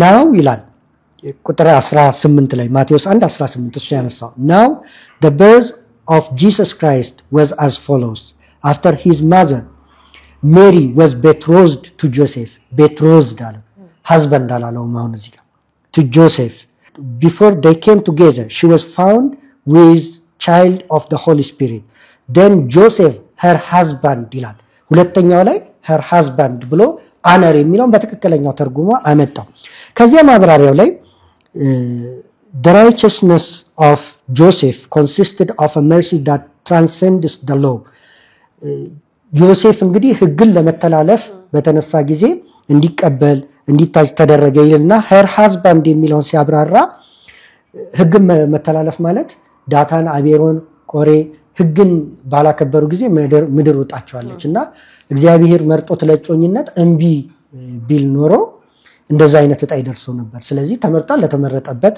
ዓላማ መቀበል አለበት ነው መጀመሪያ አንገራግሮ ስለነበረ እና her husband የሚለውን ሲያብራራ ምን ይላል The Bible calls engaged couples husband and wife before their marriage. Rachel was called the wife of Jacob before marriage by virtue of their engagement in Genesis 29:21. በዘፍጥረት 29:21 እንደውም ዲዩቴሮኖሚ 22:23-24 ዲዩቴሮኖሚ ኦሪት ዘዳግም ምዕራፍ 22 23 እና 24 ዘፍጥረት 29:21 ላይ ራሔል ሳታገባው ያዕቆብን የያዕቆብ ሚስት ተብላ ተገልጻለች ስለዚህ የመጽሐፍ ልማዱ ነው ሳይጋቡ husband ብሎ መጥቀሱ thus Joseph is called the husband of Mary and Mary is called his wife እርሱ ባል እርሷ ሚስት ተደርጋ በዚህ ልማድ ተጠቅሳለች in the church Joseph is remembered at the betrothed pointing out Mary's ever virginity በቤተ ክርስቲያን ዮሴፍ እንደ እጮኛዋ ይጠራል ይሄም ደግሞ ለዘላለማዊ ድንግልና ምስክር ነው ይላል ኦርቶዶክስ ስተዲ ባይብል እንደዚህ ነው የሚለው እና ከላይም ጀምሮ እንዲህ ተገልጿል ምስክር አለ ማለት ነው በመጻሕፍትም ዘንድ ካየ ነው ስለዚህ husband ያለበት ምክንያት አለ አይሁድ ካለባል ወለደች ብለው ሊወግሩ እንዳይነሱ husband ብሎ እዛ ላይ መጻፍ አስፈላጊ ነበርና ወይም እንደዚያ ይታወቅ ነበርና በዚያ መልኩ እንዲገለጽ ሆነ ግን እንደው husband የሚለው እንግሊዘኛው ምንድነው አሁን ፊሎሎጂ የሚባለው ትምህርት በጣም አስፈላጊ የሚሆነው ለዚህ ነው ፊሎሎጂ በዚህ ዘመን አንድ ቃል የሚጠቅመውን የዛሬ 2000 ዓመታት ላይ ጠቁም ይችላል ለዚያ ነው መጽሐፍ ቅዱስ ሲጠና ሶስት ግሪኮች ተመርጠው ከሶስቱ አንዱ ነው የሚጠናው ክላሲክ ግሪክ አለ ኮይኔ ግሪክ አለ ሞደርን ግሪክ አለ ኮይኔ ግሪክ ነው ክርስቶስ በነበረበት ጊዜ ይጠቀሙ የነበረው ከዚያ በፊት ክላሲክ ግሪክ ነው አሁን ደግሞ ሞደርን ግሪክ ነው ኮይኔ ግሪክ ላይ የነበሩ ቃላት አሁን ላይ ኖሩ ይችላል ወይም ደግሞ አጠቃቀማቸው ሌላ ሊሆን ይችላል ግልጽ ነው ሐሳቡ እና በዚህ የተነሳ የነበረበትን ያንን በፊሎሎጂ ይጠናል እና husband የሚለውን እንግሊዘኛውን ቃል ብናጠናው በዚህ አይነት ፎርም ይላል ሁላችንም እጃችን ላይ ስልክ አለን ስማርትፎን አይደለ አብዛኞቻችን ይኖረናል ማለት እዚያው ላይ ጉግል ላይ ሰርች አድርገን ማግኘት እንችላለን husband የሚለውን አፕዴትድ የሆነው ሜሪያም ዌብስተር ሲፈታው የመጀመሪያ ትርጉሙ አሁን ባለው ያስቀምጣል እንደ ናውን አድርጎ ባል ማለት ነው ብሎ ያስቀምጣል ከዚህ ይቀጥልና እሺ በቀጥታ እዚያው ላይ ያለውን መረጃ ያቀረብኩት ቢሆን ይሻላል በሚል ነው እንደ ናውን አድርጎ ኤሜል ፓርትነር ኢን ኤ ሜሬጅ ይላል ከዛ ብሪቲሽ አጠቃቀሙን ደግሞ ያመጣውና ሁለተኛው እንግዲህ ብሪቲሽ ናቸው መጽሐፍ ቅዱሶች አይደል ኪንግ ጄምስ ቨርዥን እንግሊሽ ስታንዳርድ ቨርዥን የጠቀሳቸው ብሪቲሽ ናቸው እንጂ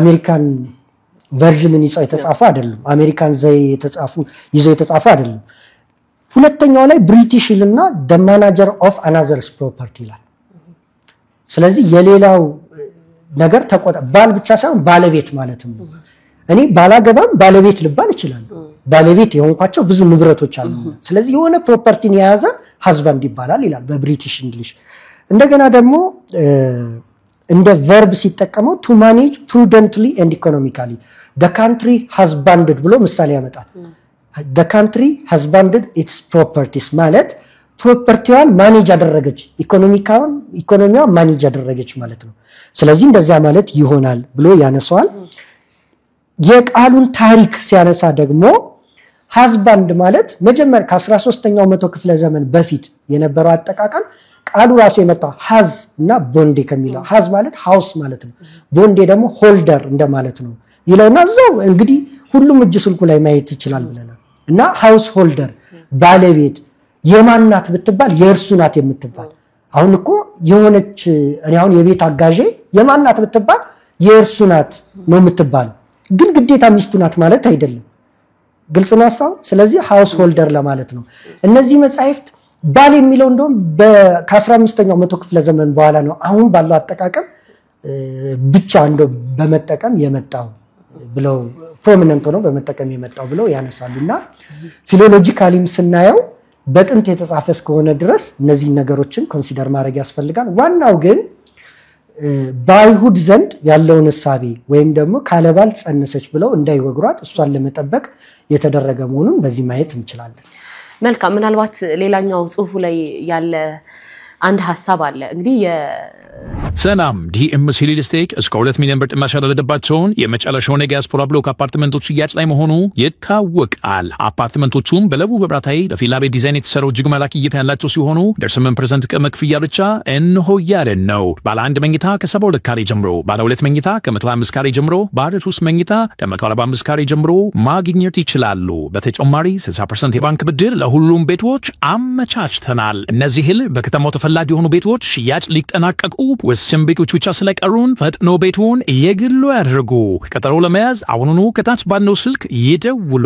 የነብዩ መሐመድና የአይሻ ጋብቻ ሲነሳ የእድሜ ያለመመጣጠን እንዳለ እና አይሻ ላይ እንደውም አካላዊም ስነ ልቦናዊም ጥቃት ደርሶባታል ይላሉ የንጽጽር ስራን የሚሰሩ ሰዎች በክርስትናውና በእስልምናው ላይ ያሉ ይሄን ተመሳሳይ ሐሳብ ይህን ጽሁፍ የጻፈው ሰው ወደ ድንግል ማርያም አምጥቶታል አንዲት አካላዊ ያልጠነከረ የ12 ዓመት ህፃን አምላክን ወለደች እየተባሉ ይናገራሉ ስለዚህ ድንግል ማርያም አካላዊም ስነ ልቦናዊም ጥቃት ደርሶባታል እንል ነበር እንደሌሎቹ ብንሆነ ብለው ጽሁፋቸውን ያጋራሉ ግን በስላሉት ብናነሳው ጥሩ ነው ብዬ አስባለሁ አይሻና ነብዩ መሐመድ ላይ የሚነሳው ሎጂክ በእድሜ ያለመመጣጠን እንዲሁም ደግሞ አይሻ ንጽጽር የሚሰሩ ሰዎች በትክክልም ጥቃት እንደደረሰባት እንቆጥራለን ይላሉ ይሄን የንጽጽር የሚሰሩ ሰዎች ይሄን ሎጂክ ድንግል ማርያም ላይ ማምጣት ይቻላል ወይ ይሄን ስንል እንዴት ዓለምን ያዳነ አምላክ ከእርሷ አካሏ ካልጠነከረ ሰው ለመወለድ ይፈልጋል እንዴት ለስነ ልቦኗ እንዴት ለአካሏ አልተጨነቀም አይነት ሚል ሐሳብ ያለው ሐሳብንም አጋርቷል በጽሁፋቸው ላይና ይሄ እንዴት ነው የሚታየው እንግዲህ ይልሽ መሰረቱ የተዛባ ከሆነ ከዛ በኋላ የሚገነባውም የተዛባ ይሆናል በመጀመሪያ እመቤታችን ንጽጽሩ የተሳሳተ ነው በጋብቻ ውስጥ ያለፈች አይደለች ስለዚህ የሚመቸውን የፕሮቴስታንት ሴክቶች የሚሉትን አንስቶ ነው ወደዚያ የገባው ያው ምንጮቹ መምህር የእድሜውንም ነገር ቢያነሱት ደስ ይለኛል 12 ዓመት ነው የሚለው እዛ ላይ በቤተ ክርስቲያን እመቤታችን ቅድስት ድንግል ማርያም ወልዳበታለች የሚባለው ደግሞ እድሜ ያለና ከዛ ጀምሮ ቢያነሱልኝ ደስ ይለኛል ጥሩ እንዳ መጀመሪያ ብቻ የተሳሳተ ነው መነሻው ነው ጋብቻ ውስጥ የለችም ነው ሁለተኛው አንቺ ያነሳሽው ደግሞ እሱ ያነሳው መጽሐፍ ላይ እንግዲህ ለዮሴፍ 12 ዓመት ሲሞላት ተሰጠች አይደል ፕሮቶ ኢቫንጀሊየም ኦፍ ጄምስ ነው የሚያነሳው እና እዚያው ላይ ግን ቁጥር 8ኛውን ምዕራፍ አነሳ እንጂ 9 10 11ን ዝቅ ብሎ ቢያነባቸው መልሱን ያገኝ ነበር በቃ ለዮሴፍ ተዳረች ነው 90 ዓመት ይላል እሱን ከት እንደሚያመጣ አይታወቅም በቤተ ክርስቲያን 84 ዓመቱ ነበር ዮሴፍ ነው የሚለው እና ቃል በቃል ስላነሳው ምናልባት ማንበቡ የሱ ምንጭ ምላሽ ስለሚሆነን እናንሳ እንደ ቤተ ክርስቲያን አስተምሮ 3 ዓመት በወላጆቿ ቤት ከዚያ 12 ዓመት በቤተ መቅደስ ከዚያ 1 ዓመት በዮሴፍ ቆይታለች ያኛው በመመላለስ ግን በ15 ዓመቷ ጸንሳለች የሚል በታሪክ ይነሳል እና ጌታን የጸነሰችው ራሱ በ15 ዓመት ነው እና እሱ ከየት አምጥቶ በዚያ እንዳለው ግራ የሚያጋባ ነው እዚህ እሱ ያነሳው መጽሐፍ ላይ እንዴት እንደተጠቀሰ እናንሳ ምዕራፍ 8 ነው ያነሳው ምናልባት ይሄንን ተመልካቾች በጣም ሩቅ እንዳይመስላቸው ፕሮቶ ኢቫንጀሊየም ኦፍ ጄምስ የሚለው መጽሐፍ ምናልባት 10 ገጽ ቢሆን ወይ 20 ገጽ ቢሆን ነው በእንግሊዘኛ ይገኛል ፍሪሊ ዳውንሎድም ማድረግ ይችላሉ እና አውርደው ሙስሊሞችም የሚከታተሉ ካሉ ክርስቲያኖችም ማንበብ ይችላሉ ምናልባት ደግሞ ራሱ ጠያቂያችን ወንድማችን ያነበበው አይመስለኝም ምክንያቱም በሌሎች የተጻፈ ክሪቲክስ ላይ ምንጩን አግኝቶ ያመጣው ነው የሚመስለው እርሱ ቢያነበውማ ከስር ያለውን አይቶ አመዛዝኖ የማስቀመጥ አቅም አለው ብዬ ነው የማስበው እና ወንድማችንም ማንበብ ይችላል ያንን ብዬ አስባለሁ። እና 8 እና ከዛ በኋላ 9 ላይ ያለውን አነሳ። 10 ላይ ግን ምን ይላል? ዮሴፍ ያለውን በደንብ ማየት ይቻላል። ምናልባት እናንተ በስክሪን ማሳየት ከቻላችሁ ጥሩ ነው። Now there was a council of the priests ይላል። ዮሴፍ እመቤታችንን ከወሰዳት በኋላ ሲወስዳት እንግዲህ ብዙ ተቸግሮ አልወስድም ለማለት አንገራግሮ የተጠራበትን እሱ ስለገለጸው እኔ አላንሳው። ከዚያ በኋላ ግን ከወሰዳት በኋላ ዮሴፍ ወደ ቤቷ በ12 ዓመቷ ብሎ ነው የሚገልጸው የዚህኛው መጽሐፍ ላይ። ከወሰዳት በኋላ ፕሪስቶቹ ተሰበሰቡ፣ ካህናቱ ተሰበሰቡ።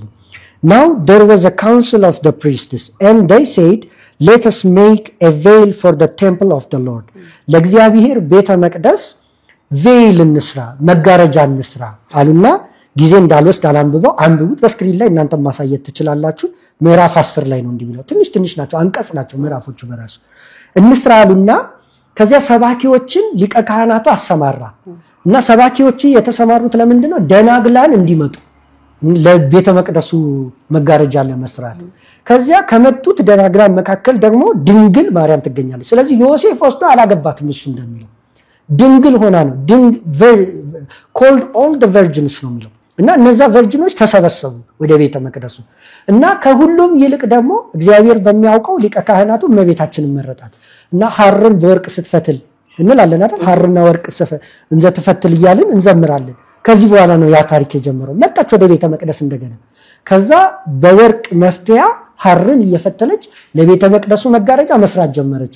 ከዚህ በኋላ ነው ቅዱስ ገብርኤል ያበሰራት ውሃ ልትቀዳ ስትወጣ ስትመለስ ሐርን ከወርቁ ጋር ስትፈትል። ይሄ በሙሉ በዚሁ እርሱ ባነሳው በኢንፋንሲ ጎስፔል ኦፍ ጄምስ ላይ የሚገኝ ነው በዚያው ላይ። እና ዝቅ ብሎ ቢያነባው የወሰዳት ለጋብቻ እንዳልሆነ ይረዳል። እንዲያውም ምን ይላል ዮሴፍ ከዚያው እሱ ከጠቀሰው ላይ እዚህ ጋር ሆን ተብሎ የተዘለለው ላይ ዮሴፍ እመቤታችንን ወደ ቤቱ ከወሰዳት በኋላ መረበሹ አልቆመም። እንዴት ለኔ ይሰጡኛል የሚለው ነገሩ እንዲህ ይላታል ይላል።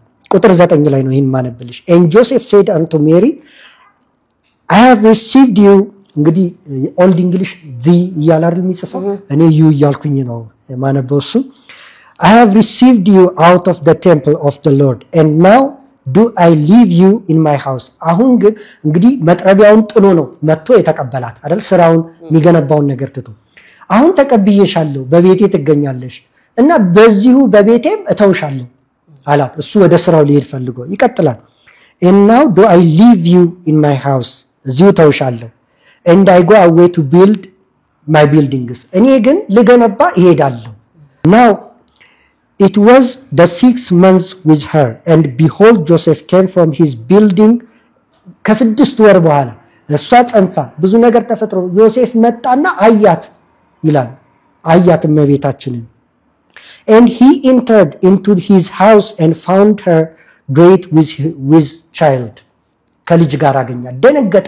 ምን ላድርጋለ እና በጣም ተረበሸ። እኔ ብተውሽ እንዴት ታደርጊያለሽ? እንደውም እሷ እያለቀሰች ትመልሳለች ለዮሴፍ በስህተት እንዳልሆነ በኃጢአት እንዳልሆነ እና ታስረዳዋለች። ኋላ ላይ ይሄ ነገር በስህተት እዛው ታሪኩን ስናነበው ወደ ካህናቱ ይደርሳል። ካህናቱ እመቤታችንን ይጠሯትና እንዴት እንዲህ ጸንሰሽ ትገኛ እንግዲህ ባል ሊሆናት ከሰጡት እሱን ከሰወራት ሊሉ የሚገባው በቃ ወልዳለች ከባሏ ነው አይደል? እነርሱ ግን በብጻት የተሰጠች ነች፣ በስህለት የተሰጠች ነች። ቤተ መቅደስ እንዳታረክስ ወይም በብሉይ ኪዳኑ ለዘር ስደርስ የወር አበባ አይደል? እንደዛ እንዳይሆን በውጪ እንድትጠብቅ ተሰጠህ እንጂ እንድታገባት ልጅ እንድታስወልድ ተሰጠህን ብለው እርሷንም እሱንም ተቆጣቸው ዮሴፍንም። እና ለጋብቻ እንዳልሰጡት ማስረጃ ነው። እርሱ ራሱ ወንድማችን ያነሳው መጽሐፍ ማስረጃ ነው። ከዛ ዮሴፍም አስረድቶ ሲደክም እናያለን። እሷም እንደዚያ ስታስረዳ እናያለን። እና ለጋብቻ እንዳልተሰጠች የሚያሳይ ነው። ዞሮ ዞሮ የቤተ ክርስቲያን ትውፊት እንግዲህ እመቤታችን በ84 ዓመቱ በሆነ ጊዜ ለዮሴፍ እንደታጨች ከዚያ በኋላ ግን በ12 ዓመት በቤተ መቅደስ ቆይታ 3 ዓመት በወላጆቿ በአንድ ላይ 15 ይሆናል። ከዚያ በኋላ ክርስቶስን እንደጸነሰች ዮሴፍ ደግሞ ከ12 ዓመቱ ከክርስቶስ በኋላ በህይወት እንደሌለ እንዳረፈ። ምክንያቱም አንድ የምንረዳው ነገር አለ። ዮሴፍ እስካለ ድረስ ተገልጿል በመጽሐፍ ቅዱስ ላይ። ልክ ክርስቶስ ከጠፋ በኋላ ሉቃስ 2 ላይ የተገለጸው ወደ ቤተ መቅደስ ከሄደ በኋላ አባትህና እኔ ስንፈልግ የት ሄደ ነው ብላ ካለች በኋላ ከዚያ በኋላ ዮሴፍ አልተገለጸም። ያልተገለጸው ከዚያ በኋላ ስላረፈ ነው፣ ዮሴፍ በህይወት ስለሌለ ነው። እስከዚያ ድረስ ግን አደራውን እየተወጣ እንደቆየ ሲጠፋ እንኳን በቤተ መቅደስ አብሯት ይሄድ እንደነበረ ሴት በአይሁድ አሁን እንዳለው አይደለም፣ ክብሯ ዝቅ ያለ ነው። ትውልድን እንኳን በዚያ አይቆጥርም፣ ባህላቸው ነው፣ ትውፊታቸው ነው። ስለዚህ በሷ ፈንታ ቆሞ ይናገርላት የነበረው እሱ እንደነበረ ክርስቶስም እንዳይናገር ሁሉ በእጁ ነው፣ ግን እንዳይናገር በህቅ ልህቅ ነው አይደለ? እንደ ልጅ ሆኖ ነው ያደገው። ስለዚህ የሚናገርለት ዮሴፍ ነበር፣ ቤተሰቡ የሚመራው ዮሴፍ ነበር። ከዚያ መርቶ ግን ከዚያ በኋላ እንዳለፈ የተገለጸ ነውና እንግዲህ ጥያቄውን በጣም ካሰፋውት አላውቅም። በቤተ ክርስቲያናችን እንዲህ አይነት ትውፊት ነው ያለው። ራሱ ያነሳው ምንጭ መጽሐፉም ይሄንን ነው የሚመሰክረው። መልካም። ምናልባት መምህር የተለያዩ ሐሳቦች ተነስተዋል፣ ግን ባነሳናቸው እርሶ ባነሱት ጉዳይ ለመመለስ እየተመለሰ ያለ ይመስለኛል። ምናልባት ግን አንደኛው ስለ ቅድስት ድንግል ማርያም ልጆች ወልዳለች የሚለው ሐሳብ ላይ ወይም ደግሞ ዘላለማዊ ድንግልና ላይ ያነሱት ጥያቄ ላይ ጽሑፉን ያጋሩት ሰው እንደሚሉት ድንግል ማርያም ለዮሴፍ ልጆች እናት ተብላለች። እናት የተባለችበት ክፍል አለ። ስለዚህ ሰው ደግሞ በደም ላልተዛመደው ሰው እናት ይባላል ወይ ወላጅ እናት ነው ወይ ደግሞ የእንጀራ እናት ነው የሚባለው? የእንጀራ እናትም ለመባል ደግሞ ከዛ ሰው ጋር ጋብቻ መፈጸም አለባት ይላሉና እቺን ባጭሩ እናያት። ምናልባት የተነሳ ነገር ስለሆነ ለማየት እንዲያስችል። ስለዚህ ወንድሞቹ እሷም እናት ተብላለችና ሰው ካልተጋባ ወይም ደግሞ ጋብቻ ካሌለ በስተቀር እናት ሊባል አይችልም የሚል ሐሳብ ስላነሱ እሺ ሄልቪዲየስ ያነሳው ሶስተኛው የመጀመሪያው እጮኝነት የሚለውን ብለናል አይደል? ሁለተኛው በኩር የሚለውን ያነሳው፣ ሶስተኛው ይሄ አንቺ ያነሳሽ ወንድሞች የሚለውን ነው እሱም ያነሳው። እንግዲህ የሚታየው ኦሬዲ መልስ የተሰጠባቸው ነገሮች በኋላ ዘመን የተነሱት እንደገና እንዳልተመለሰ አድርገው እንደበራላቸው አድርገው ያቀረቡ መሆኑን ነውና ይሄ ወንድማችንም ሲያነሳ በሁለተኛው ጽሑፍ ላይ ይመስላል ክርስትና በሁለት የተከፈለ አድርጎ እንደገና ፕሮቴስታንቱና የዓለም የሚያነሳውን ጥያቄ አንዳንዱ ላይ እርሱ ያላነሳ መስሎ የሚያነሳው ጥያቄ አለ፣ እንደዚህ ይላሉ እያለ አንዳንዱ ላይ ደግሞ ራሱ ሞጋች ሆኖ የሚቀርብበት አለና እንደዚያ ከሆነባቸው አንዱ ይሄኛው ነው የጌታችን ወንድሞች የሚለው። እነዚህ የተባሉት እንግዲህ ያዕቆብ፣ ዮሳ፣ ስምዖንና ይሁዳ ናቸው። ዮሴፍ ከቀደመችው ሚስቱ 4 ወንዶች 2 ሴቶች ልጆች አሉት። እንደ መጻሕፍት አነጋገር ያዕቆብ፣ ዮሳ፣ ስምዖን፣ ይሁዳ ወንዶቹ ናቸው። ያልተጠቀሱት 2 ሴቶች አሉ እና ቅዱስ ኤጲፋኒዮስ እንደሚያስረዳን የዮሴፍ ሚስት ኤጲፋኒዮስ እንግዲህ ከ4ኛው መቶ ክፍለ ዘመን በፊት የነበረ ሊቅ ነው። ምስክር ከተባለ የእሱን መቅረብ ይችላል። እሱ እንዳስረዳን የዮሴፍ ሚስት እነዚህን ከወለደችለት በኋላ ሞተች ብሎ ይገልጻል። ሌሎች የታሪክ ጸሐፊዎች ደግሞ ሁለቱ ልጆች የወንድሞቹ ልጆቹ ተባሉ እንጂ ያዕቆብና ዮሳ የሱ ልጆች አይደሉም። ይልቁንስ የማርያም ልጆች ናቸው። ማርያም እህተ ማርያም የቀሌዮጳ ሚስት ማርያም የሷ ልጆች፣ ይሄ በመጽሐፍም የተገለጸ ነውና ይህንንም ያነሳል። ይሄ ወንድማችንና የቀሌዮጳ ልጆች ናቸው። ቀሌዮጳ የተባለ የእመቤታችን እህት የተባለች ማርያም አለች። እርሷን አግብቶ ያዕቆብንና ዮሳን ወልዷል። ስለዚህ ሁለቱ የእርሱ ልጆች ናቸው። እርሱ በመሞቱ ግን ዮሴፍ እንደ አባት ሆኖ ያሳድጋቸው ነበር። ስለዚህ ያዕቆብና ዮሳ የቀሌዮጳ የዮሴፍ ወንድም ልጆች ናቸው። እሱ ስለሞተ ያሳድጋቸው ናቸው ማለት ነው። በዚህ የተነሳ ልጆቹ ተብለዋል። ይህን ካልን እስኪ በዝርዝር መጽሐፉ ምን ብሎ እንደሚገልጻቸው እነዚህን ለማንሳት እንሞክር። በሁለተኛውም በመጀመሪያውም ጽሑፎችን ስላየው እነዚያን ጠቅለል አድርጌ ላንሳቸው። ጥያቄዎቹን ጠቅለል አድርጌ እንዲህ ይላል ማቴዎስ 13 ከ54 እስከ 56 ይህን ጥበብና ተአምራት ይህ ከወዴት አገኘው? ይህ የጸራቢ ልጅ አይደለምን? እናቱስ ማርያም ትባል የለምን? ወንድሞቹስ ያዕቆብና ዮሳ ስምዖንም ይሁዳም አይደሉምን? እህቶቹስ ሁሉ በእኛ ዘንድ ያሉ አይደሉምን? እንኪያስ ይህን ሁሉ ከወዴት አገኘው? ተሰናከሉበትም ይላል። እንዲሁ ነው በመጠየቃቸው ማቴዎስ ሲጽፍ መጨረሻ ላይ ተሰናከሉበትም ብሎ ነው የጻፈው። ማርቆስም ደግሞ ማርቆስ 6 ከ1 እስከ 5 ስናነበው ከዚያም ወጥቶ ወደ ገዛ ሀገሩ መጣ፣ ደቀ መዛሙርቱም ተከተሉት። ሰንበትም በሆነ ጊዜ በምኩራብ ያስተምር ጀመር። ብዙዎችም ሰምተው ተገረሙና እነዚህን ነገሮች ይህ ከወዴት አገኛቸው? ለዚህ የተሰጠችው ጥበብ ምንድናት? በእጁም የሚደረጉ እንደዚህ ያሉ ተአምራት ምንድናቸው? ይህስ ጸራቢው የማርያም ልጅ የያዕቆብም የዮሳም የይሁዳም የስምዖንም ወንድም አይደለምን? አሉ። ይሰናከሉበትም ነበር ይላል። እንዲህ ብለው በማለታቸው እኮ ይሰናከሉበትም ነበር የሚሉት ብለው ወንጌላውያኑ የጻፈልን እና ቀጣይ እንደውም ተአምር ማድረግ እስካይችል ድረስ እኔ ይደንቀኛል። ይሄ የሰው ልጅ ምን ያህል ሰውን ከስራ ሊያሰናክል እንደሚችል በዚህ ማየት እንችላለን። ይቀጥልና የሚገርምሽ እንዲህ ይላል፣ ኢየሱስም ነቢይ ከገዛ አገሩና ከገዛ ዘመዶቹ ከገዛ ቤቱን በቀር ሳይከበር አይቀርም አላቸው። ከዚህ ይቀጥልና ትንሽ አለፍ ብሎ ተአምር ሊያደርግ ምንም አልቻለም ይላል። ሊያሰሩት አልቻለም። ለክርስቶስ ነው አልቻለም ተብሎ የተጻፈው። አንዳንድ ጊዜ እንዳንሰብክ የሚያደርጉን የማስችሉን ይኖራሉ። በዚያ ቦታ ሊያደርጋል፣ በኃይሉ ሊያደርግ ይችላል። በሰውነቱ ግን እንዳያደርግ አገዱትና ምን ያህል እንደው ይሰናከሉበት እንደነበረ የሚያሳይ ነው። ግን እዚሁ ጋር እንቀጥልና ወንድማችን ማርያም ተብሎ መነሳትን አይቶ ይሄ ጥያቄውን ያነሳው ወንድማችን ያዕቆብና የዮሳ እናት ማርያም ስለተባለች እመቤታችንን እቺ ማርያም ናት ብሎ ያስቀመጠበትም አለ። ስለዚህ ዮሳና ያዕቆብን የእመቤታችን ልጆች ለማድረግ ማለት ነው።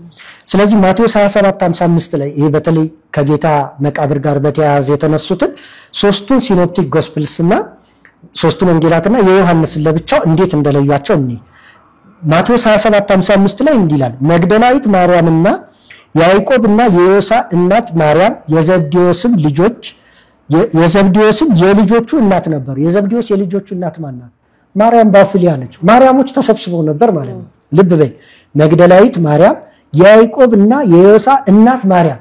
ያዕቆብና የዮሳ እናት ማርያምም ማርያም ነው ስሟ፣ የቀሌዮጳ ሚስት ማለት ነው። እንደገና የዘብዴዎስ የልጆቹ እናት ነበሩ። የዘብዴዎስ የልጆቹ እናትም ደግሞ ማርያም ባውፍሊያ ነች። ስለዚህ ማርያም መግደላዊት፣ ማርያም ባውፍሊያና ማርያም ብእሲቱ ለቀሌዮጳ የቀሌዮጳ ሚስት ነበሩ ማለት ነው። ይህንኑ ሲገልጽልን ማርቆስ 15:40-41 ጨምሮ ይነግረናል።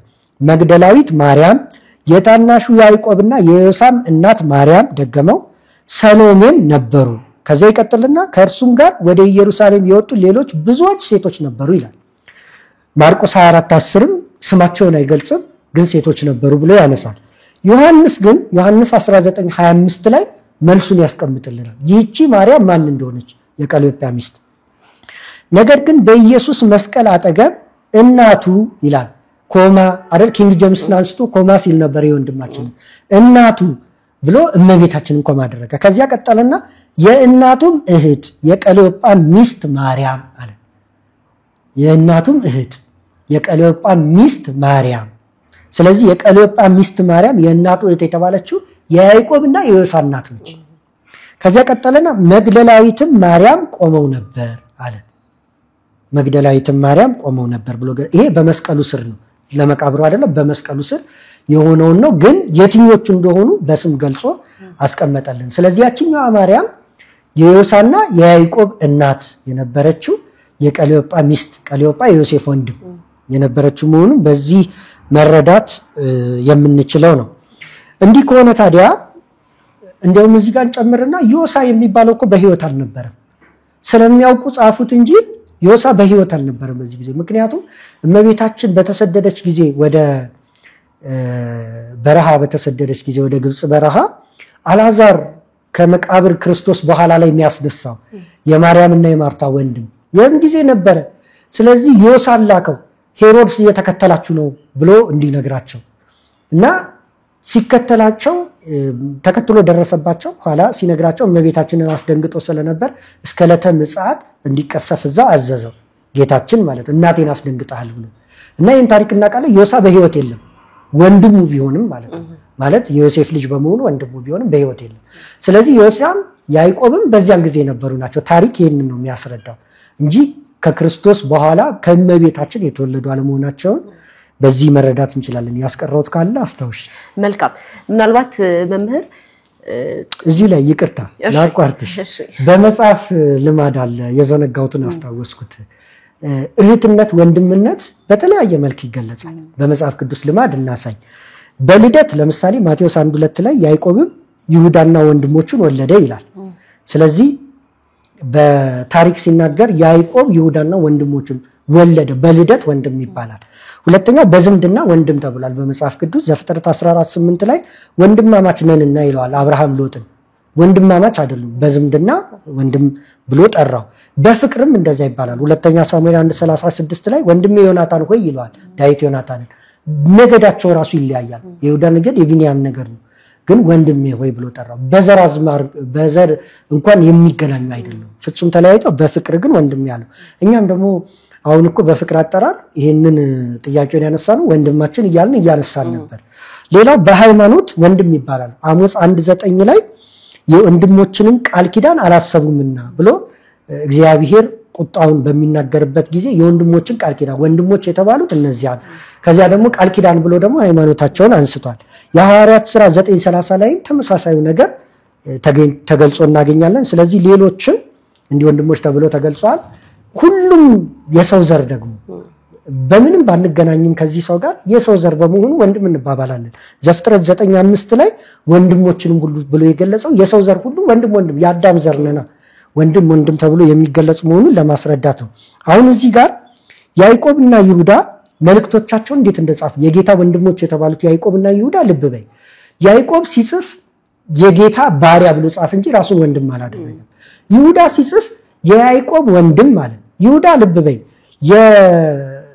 የዮሴፍ ልጅ እኮ አንድ ያዕቆብና ዮሳ የዮሴፍ ልጅ አይደሉም፣ የቀሌዮጳ ልጆች ናቸው ብለናል። ግን የወንድም ልጆች ከዝንስ ናቸው አይደለ? ስለዚህ ይሁዳ የያዕቆብ ወንድም አለ። ከዛ የጌታችን የመድኃኒታችን የኢየሱስ ክርስቶስ ባሪያ ብሎ ራሱን ገለጸ። ያዕቆብ ይሁዳን ያልገለጸበት ምክንያት ተቀይሞት ሳይሆን ይሁዳ የሚባል ሌላ ክፉ ስላለ የአስቆሮቱ ይሁዳ ወንድም ነው እንዴ አላነበውም ብለው ሰዎች እንዳይከለከሉ ለማስረዳት ነው። ይሁዳ ግን ገለጸው እሱ። ስለዚህ ወንድሜ ብሎ ራሱ ይሁዳ በልደት ባይመስለው እንኳን ያዕቆብን ገለጸው። የያዕቆብ ወንድም ብሎ ሌላም ጥቅም አለው። የአስቆሮቱ ይሁዳ እንዳልሆነ ያስረዳበትም እንደዛ ገለጸ። እንደገና ለዮሐንስ መሰጠቷ እመቤታችን አሁን ልጆች ቢኖራት ኖሮ ከክርስቶስ በኋላ ክርስቶስ በተሰቀለ ጊዜ ሌሎቹ ልጆች ጋር ትሄድ ነበር አይደለ? ግን ክርስቶስ በተሰቀለ ጊዜ እናት አባቷ የሉም፣ ዮሴፍ የለም ሞቷል። ስለዚህ ለዮሐንስ ተሰጠች፣ ለሌሎቹ አልተሰጠችም። እና ከማህፀኗ የወጣ ሌላ ልጅ ቢኖር ኖሮ እነሱ ጋር ትሄድ ነበረ በእውነት። ሌላው እዚህ ጋር የምናነሳው ደግሞ ዮሴፍ ጻድቅ ነበረ ይላል። ሊገልጣትም አልወደደም። 84 ዓመቱ ነው፣ አርጅቷል። እዛው ፕሮቶ ኢቫንጀሊየም ኦፍ ጄምስ ላይ ዝቅ ብሎ ቢያነበው ይሄ ወንድማችን አርጅቻለሁ እያለ ይናገራል። እንዴት ነው የምጠብቅሽ? በቃ ኢንቴንሽኑ እንኳን እንደሌለው ያስታውቃል። እና እንደውም ትቷት ነው የሄደው። እንደው ከተነሳ እኮ መሐመድ እኮ አይሻን ሲያገኝ በደስታ ነው እኮ አይደለ የተገናኛል። እንደዛ አይነት ኢንቴንሽን ቢኖረው ኖሮ እዚህ ላይ ተጽፎ እናገኝ ነበር። በቃ ሐሳቡ እንዳልነበር እንግዲህ የመረጠሽ እግዚአብሔር ይጠብቅሽ ይላት እንደነበር እዛ ላይ ማግኘት እንችላለን። እና በመጽሐፍ ላይ ጻድቅ ነበር ተብሎ የተጻፈው እንዲህ አይነቱ ነውር የሌለበት በመሆኑ ነው እርሱ ራሱ። ምናልባት መምህር እዚሁ ጽሑፍ ላይ ከሚነሱ ነገሮች መካከል የበኩር ልጇን ወልዳለች የሚለው ቃል ከዛ በኋላ እንደወለደች ያሳያል የሚል ጥያቄንም ያነሳል ጸሐፊው በጽሑፉ ላይና እሴን እናንሳው። እሺ ጥሩ፣ በጣም ጥሩ ሐሳብ ነው። በኩር የሚለውን ነገር በደንብ መረዳት ያስፈልጋል። ይሄ እንግዲህ ሁለቱን አስቀድመን አንስተናል፣ ሄልቪዲየስ የነበሩትን። አንደኛው መታጨት ላይ፣ ሁለተኛው ጥያቄ የነበረው ደግሞ ከመታጨት ውጪ ወንድሞቹ የሚለውን በማንሳት ነበረ እና ሌላኛው ያነሳው የነበረው በኩር የሚለውን ቃል በማንሳት ነው። እና ይሄኛው ወንድማችንም እንዲሁ ጥያቄ አድርጎ አቅርቦታል። ስለዚህ በደንብ ምላሽ መስጠት ለዚህም የተገባ ነው። በኩር ማለት እንዲሁ በግርድፉ ስናየው መጀመሪያ የተወለደ ማህፀን ከፋች ማለት እንጂ የግድ ተከታይ ያሉት ልጆች ማለት አይደለም። ይሄን ደግሞ በመጽሐፍ ቅዱስ በተለያየ ቦታ ላይ እናገኛለን። ለምሳሌ ዘጸአት 13 ከ1 እስከ 2 ስናነበው ከሰውም ከእንስሳም ማህፀንን የሚከፍት በኩር ሁሉ ለእኔ ቀድስልኛል። ከሰውም ከእንስሳም ማህፀንን የሚከፍት እንጂ ከወንድሞቹ ታላቅ የሆነ በኩርን ቀድስልኝ አላለም። ስለዚህ በኩሮቹን ሁሉ አስገባ ቀደሰለት የሚለውን ስናገኝ ምን ማለታችን ነው? የመጀመሪያ የሆነውን ከዚያ በኋላ ወላጆች ተከታይ ወልደው አያውቁም። ግን በኩር ማለት የመጀመሪያ መሆኑን የሚያስረዳ ነው። ዘጸአት 12:12 ላይ በዚያች ሌሊት በግብፅ አገር አልፋለሁ፣ በግብፅም አገር ከሰው እስከ እንስሳት ድረስ በኩርን ሁሉ ገድላለሁ ይላል። ስለዚህ አንድ ልጅ ብቻ የነበራቸው አልፏቸዋል ማለት ነው ከመቅሰፍቱ። ያ ልጃቸው ራሱ በኩር ነው ተከታይ ባይኖረው። ስለዚህ ግብፅ ውስጥ መቅሰፍቱን ተቀብለዋል ማለት ነው እነዚህም ሰዎች በራሳቸውና በኩር ማለት እንዲህ መሆኑ መረዳት ያስፈልጋል። ሌሎች ንባባትም ማንሳት እንችላለን። ማቴዎስ ይሄ ወንድሞች የሚለውን አንስቶ ኤልቪዲየስ ያመጣበት ተቃራኒ መሆኑን የሚያስረዱን ግን ጊዜው በትክክል ለመጠቀም ሉቃስ 2:7 ላይ የበኩር ልጇን ወለደች ሲል ለእመቤታችንም ተመሳሳይ ነው። ልክ እንደ በፊቶቹ ተከታይ ያላት ማለት አይደለም፣ ላይሆን ይችላል ማለት ነው። በአጭሩ ብቸኛ ልጇን ወለደች፣ አንድያ ልጇን ወለደች ማለት ነው። ይሄ ደግሞ ለአብም ተነግሯል። ለምሳሌ አሁን 4 ነገሮችን የክርስቶስ በኩርነትን እናንሳ። ክርስቶስ በኩር የተባለበት አንደኛ በኩረ አብ ነው። የአብ በኩር ይለዋል። ለዚህ ዕብራውያን 1:6 ላይ ፈነወ ለበኩረ ውስተ ዓለም ለዓለም በኩርን ወደ ዓለም ሲያገባ የእግዚአብሔር መላእክት ሁሉም ለእርሱ ይስገዱ ይላል። የእግዚአብሔር በኩሩ የአብ በኩሩ ተብሎ ተገልጿል። ስለዚህ አብም ሌሎች ልጆች አሉት ማለት ነው። አንድያ ልጁን ነው እንደውም መጽሐፍ ላይ ዮሐንስ 1:18 ላይ ምን ይላል? እግዚአብሔርን ያዩ አንድስ እንኳን የለም በእርሱ እቅፍ ያለ አንድያ ልጁ ተረከው እንጂ አይደለ? እንደገና ዮሐንስ 3:16 ላይ ከመኩሉ ዘአምነ ቦቱ እየተሐጎል እስመ ከመዘ አፍቀሮ እግዚአብሔር ለዓለም እስከ ወልዶ ዋሕዶ መጣው ሀበ ቤዛ ኩሉ። ይህን ሲተረጉመው በእርሱ የሚያምን የዘላለም ሕይወት እንዲኖረው እንጂ እንዳይጠፋ አንድያ ልጁን እስኪሰጥ ድረስ አለ። አንድያ ነው ግን እዚህ ጋር በኩር ተብሎ ተገለጠ። ተከታይ ያሉት ማለት አይደለም የግድ ማለት ነው። ሁለተኛ በኩረ ፍጥረታት ተብሏል ክርስቶስ። ቆላስይስ 1:15 ላይ ቅዱስ ጳውሎስ ከፍጥረታት ሁሉ በፊት በኩር ነው ይላል። ይህንን ይዘው አንዳንዶች ክርስቶስ በኩር የተባለበትን ከፍጥረታት መጀመሪያ የተፈጠረ የሚሉ አሉ፣ አርዮሳውያን። ይሄ ስህተት ነው። በኩር ነው ማለት ምን ማለት ነው? እዚህ ጋር አንደኛ ከፍጥረታት አስቀድሞ የነበረ እርሱ ራሱ በመጀመሪያ ቃል ነበረ ተብሎ የተነገረለት ነው። ሁለተኛ ደግሞ ፈጣሪ ፍጥረትን የፈጠረ ሁሉ በእርሱ ሆነ ተብሎ የተነገረለት ነው። ሶስተኛ ደግሞ የፍጥረታት ገዣቸው አለቃቸው ማለት ነው። ለምሳሌ በኩረ ስልጣን ሲባል ምን ማለት ነው? በኩር የሆነውን ስልጣን ሁሉንም የያዘ ማለት ነው አይደለ? በኩረ ጽዮን የሚባል ሰምተሽ አታውቂም? በኩረ ጽዮን ማለት የጽዮን አለቃ ማለት ነው። ስለዚህ የፍጥረታት ሁሉ በኩረ ፍጥረታት ማለት አለቃቸው እንደማለት ነው። ሌላኛው በኩረ ኃይል የኃይል በኩሩ ይለዋል ሮቤል። ለዚህ ምሳሌ የምናነሳው መጀመሪያ ቅዱስ ጳውሎስ ያለው እናንሳና አንደኛ ቆሮንቶስ 1:24 ላይ ክርስቶስን ሲጠራ ለተጠሩት ግን አይሁድ ቢሆኑ የግሪክ ሰዎችም ቢሆኑ የእግዚአብሔር ኃይልና የእግዚአብሔር ጥበብ የሆነው ክርስቶስ ነው ብሎ ያነሳዋል። ታዲያ ዘፍጥረት 49:3 ላይ ሮቤልን ያዕቆብ አባቱ በኩሬ ኃይሌ ስልጣን ይለዋል። በኩር ማለት ኃይል ስልጣን ነው። ሌሎቹ ወንድሞች ሲስቱ አይገደል ብሎ ዮሴፍን እንዴት ሲከራከር እንደነበረ እናውቃለን። ታላቅ ነበርና ሮቤል እና በኩሬ ሲለው በኩርነቱን ቢያንስ በዚህ እንዳይገደል በማድረግ አሳይቷል። ታላቅ ይሰማ ይባል የለ እንደዛ አይነት ኃይል የሚሰጥ ነው። ስለዚህ በኩረ ኃይል። ስለዚህ ኃይል ከክርስቶስ በላይ ኃይል ያለው የለም ለማለት የሚያገለግል ነው። አራተኛው በኩረ ምዕመናን ይባላል። ክርስቶስን የትንሣኤያችን በኩር እንለዋለን፣ የጥምቀታችን በኩር እንለዋለን እና በኩረ ምዕመናን የሃይማኖታችን በኩር የሃይማኖታችን ዋና ሃይማኖት ነው ክርስቶስ ራሱ እና በኩር ብለን የምናነሳው ለነዚህ ሁሉ መሆኑን ማወቅ ያስፈልጋል። ስለዚህ እመቤታችን የበኩር ልጇን ቢባል እንኳን ቀጥሎ ወልዳለች ማለት አይደለም ከነዚህ ልማዶች አንፃር። ሌላኛው እዚህ ጋር እስከ የሚለው ቃል በቤተ ክርስቲያን በሰፊ የተመለሰ ነው። እንግዲህ ለነዚህ ወንድሞችም ትምህርት እንዲሆናቸው እናስባለን። እስከ ፍጻሜ ያለው አለ፣ ፍጻሜ የሌለው አለ። ቅዱስ ዮሐንስ አፈወርቅ የሚለውን ስም ያገኘው በዚህ ይሄንን ባብራራበት ትምህርቱ ነው። አርቃዲዮስ የተባለው ንጉስ ይሄንን ሊጠይቀው ሁሌ ይፈልጋል። የበኩር ልጇን እስክትወልድ ድረስ አላወቃትም የሚለውን ሊጠይቀው ያስብና ዮሐንስ ሲመጣ ሌላ እየተጫወቱ ይረሳል። አንድ ቀን አስታወሰና ጠየቀው። ቅዱስ ዮሐንስ አብራራለት። አይ ከዚያ በኋላም አላወቃትም ማለት ነው ብሎ አብራራለት እና ማወቅን በሁለት እንደገና ደግሞ እስከ የሚለውን በሁለት ፈቶ ተረጎመለት። ምን ማለት ነው? እስከ የሚለው ፍጻሜ ያለው አለ፣ ፍጻሜ የሌለው አለ። ፍጻሜ የሌለው እስክትወልድ ድረስ አላወቃትም የሚለው እዚህ ውስጥ የሚገባ ነው። ከዚያ በኋላም አላወቃትም ነው፣ ፍጻሜ የለውም። ለምሳሌ ጄሮም እንዳነሳው ነው። ከሞተ በኋላ ንስሐ ገባ ማለት አይደለም። ሄልቪዲየስ እስኪሞት ድረስ ንስሐ አልገባም ማለት ከሞተ በኋላ ገባ ማለት አይደለም። ብዙ ምሳሌ ማንሳት ይቻላል። ዘፍጥረት 8:7 ቁራውም የጥፋት ውሃ እስኪጎድል ድረስ አልተመለሰም ይላል። ከጎደለ በኋላ ተመልሷል ማለት አይደለም። ዘፍጥረት 28:15 ላይ እነሆም እኔ ካንተ ጋር ነኝ፣ በምትሄድበት መንገድ ሁሉ ጠብቃለሁ፣ የነገርኩህን ሁሉ እስካደርግልህ ድረስ አልተውህምና ይላል ያዕቆብ። የነገርኩህን እስካደርግልህ ድረስ አልተውህም ያለው ካደረኩልህ በኋላ ተውሃለሁ ማለቱ አይደለም፣ ፍጻሜ የሌለው ነው። ሁለተኛ ሳሙኤል 6:23 ላይ የሳኦል ልጅ ሜልኮል እስከ ሞተችበት ቀን ድረስ አልወለደችም ይላል። ከሞተች በኋላ ወልዳለች ማለት አይደለም። አንደኛ ሳሙኤል 15:35 ሳሙኤልም እስከ ሞተበት ቀን ድረስ ሳኦልን ለማየት ዳግመኛ አልሄደም ይላል። እስከ ሞተበት ቀን ድረስ ከሞተ በኋላ ሳሙኤል ሳኦልን ሊያየው ሄዷል ማለት አይደለም። ኢሳይያስ 22:14 መዝሙር 122:2 ለዚህ ምስክር የሚሰጡ ናቸው። በሐዲስ ኪዳንም ማቴዎስ 22:41-45 እንደዚህ አይነቱን ነገር በሐዲስ ኪዳንም የምናገኘው ነው። እንደውም የሐዲስ ኪዳኑንም ላንብበውና ፈሪሳውያንም ተሰብስበው ሳሉ ኢየሱስ ስለ ክርስቶስ ምን ይመስላችኋል? የማንስ ልጅ ነው ብሎ ጠየቃቸው። የዳዊት ልጅ ነው አሉት። እርሱም እንኪያስ ዳዊት ጌታ ጌታዬን ጠላቶችን የእግር መረገጫ እስካደርግልህ ድረስ በቀኜ ተቀመጥ አለው ሲል እንዴት በመንፈስ ጌታ ብሎ ይጠራዋል? ዳዊትስ ጌታ ብሎ ከጠራው እንዴትስ ልጁ ይሆናል አላቸው ብሎ እስካደርግልህ ድረስ የእግር መረገጫ እስካደርግልህ ብሎ ለዳዊት የተነገረውን ክርስቶስ ራሱ አንስቶት ከዚያ በኋላ ተለየው ማለት አይደለም እና እስከ ፍጻሜ የሌለው መሆኑን በዚህ እንረዳለን።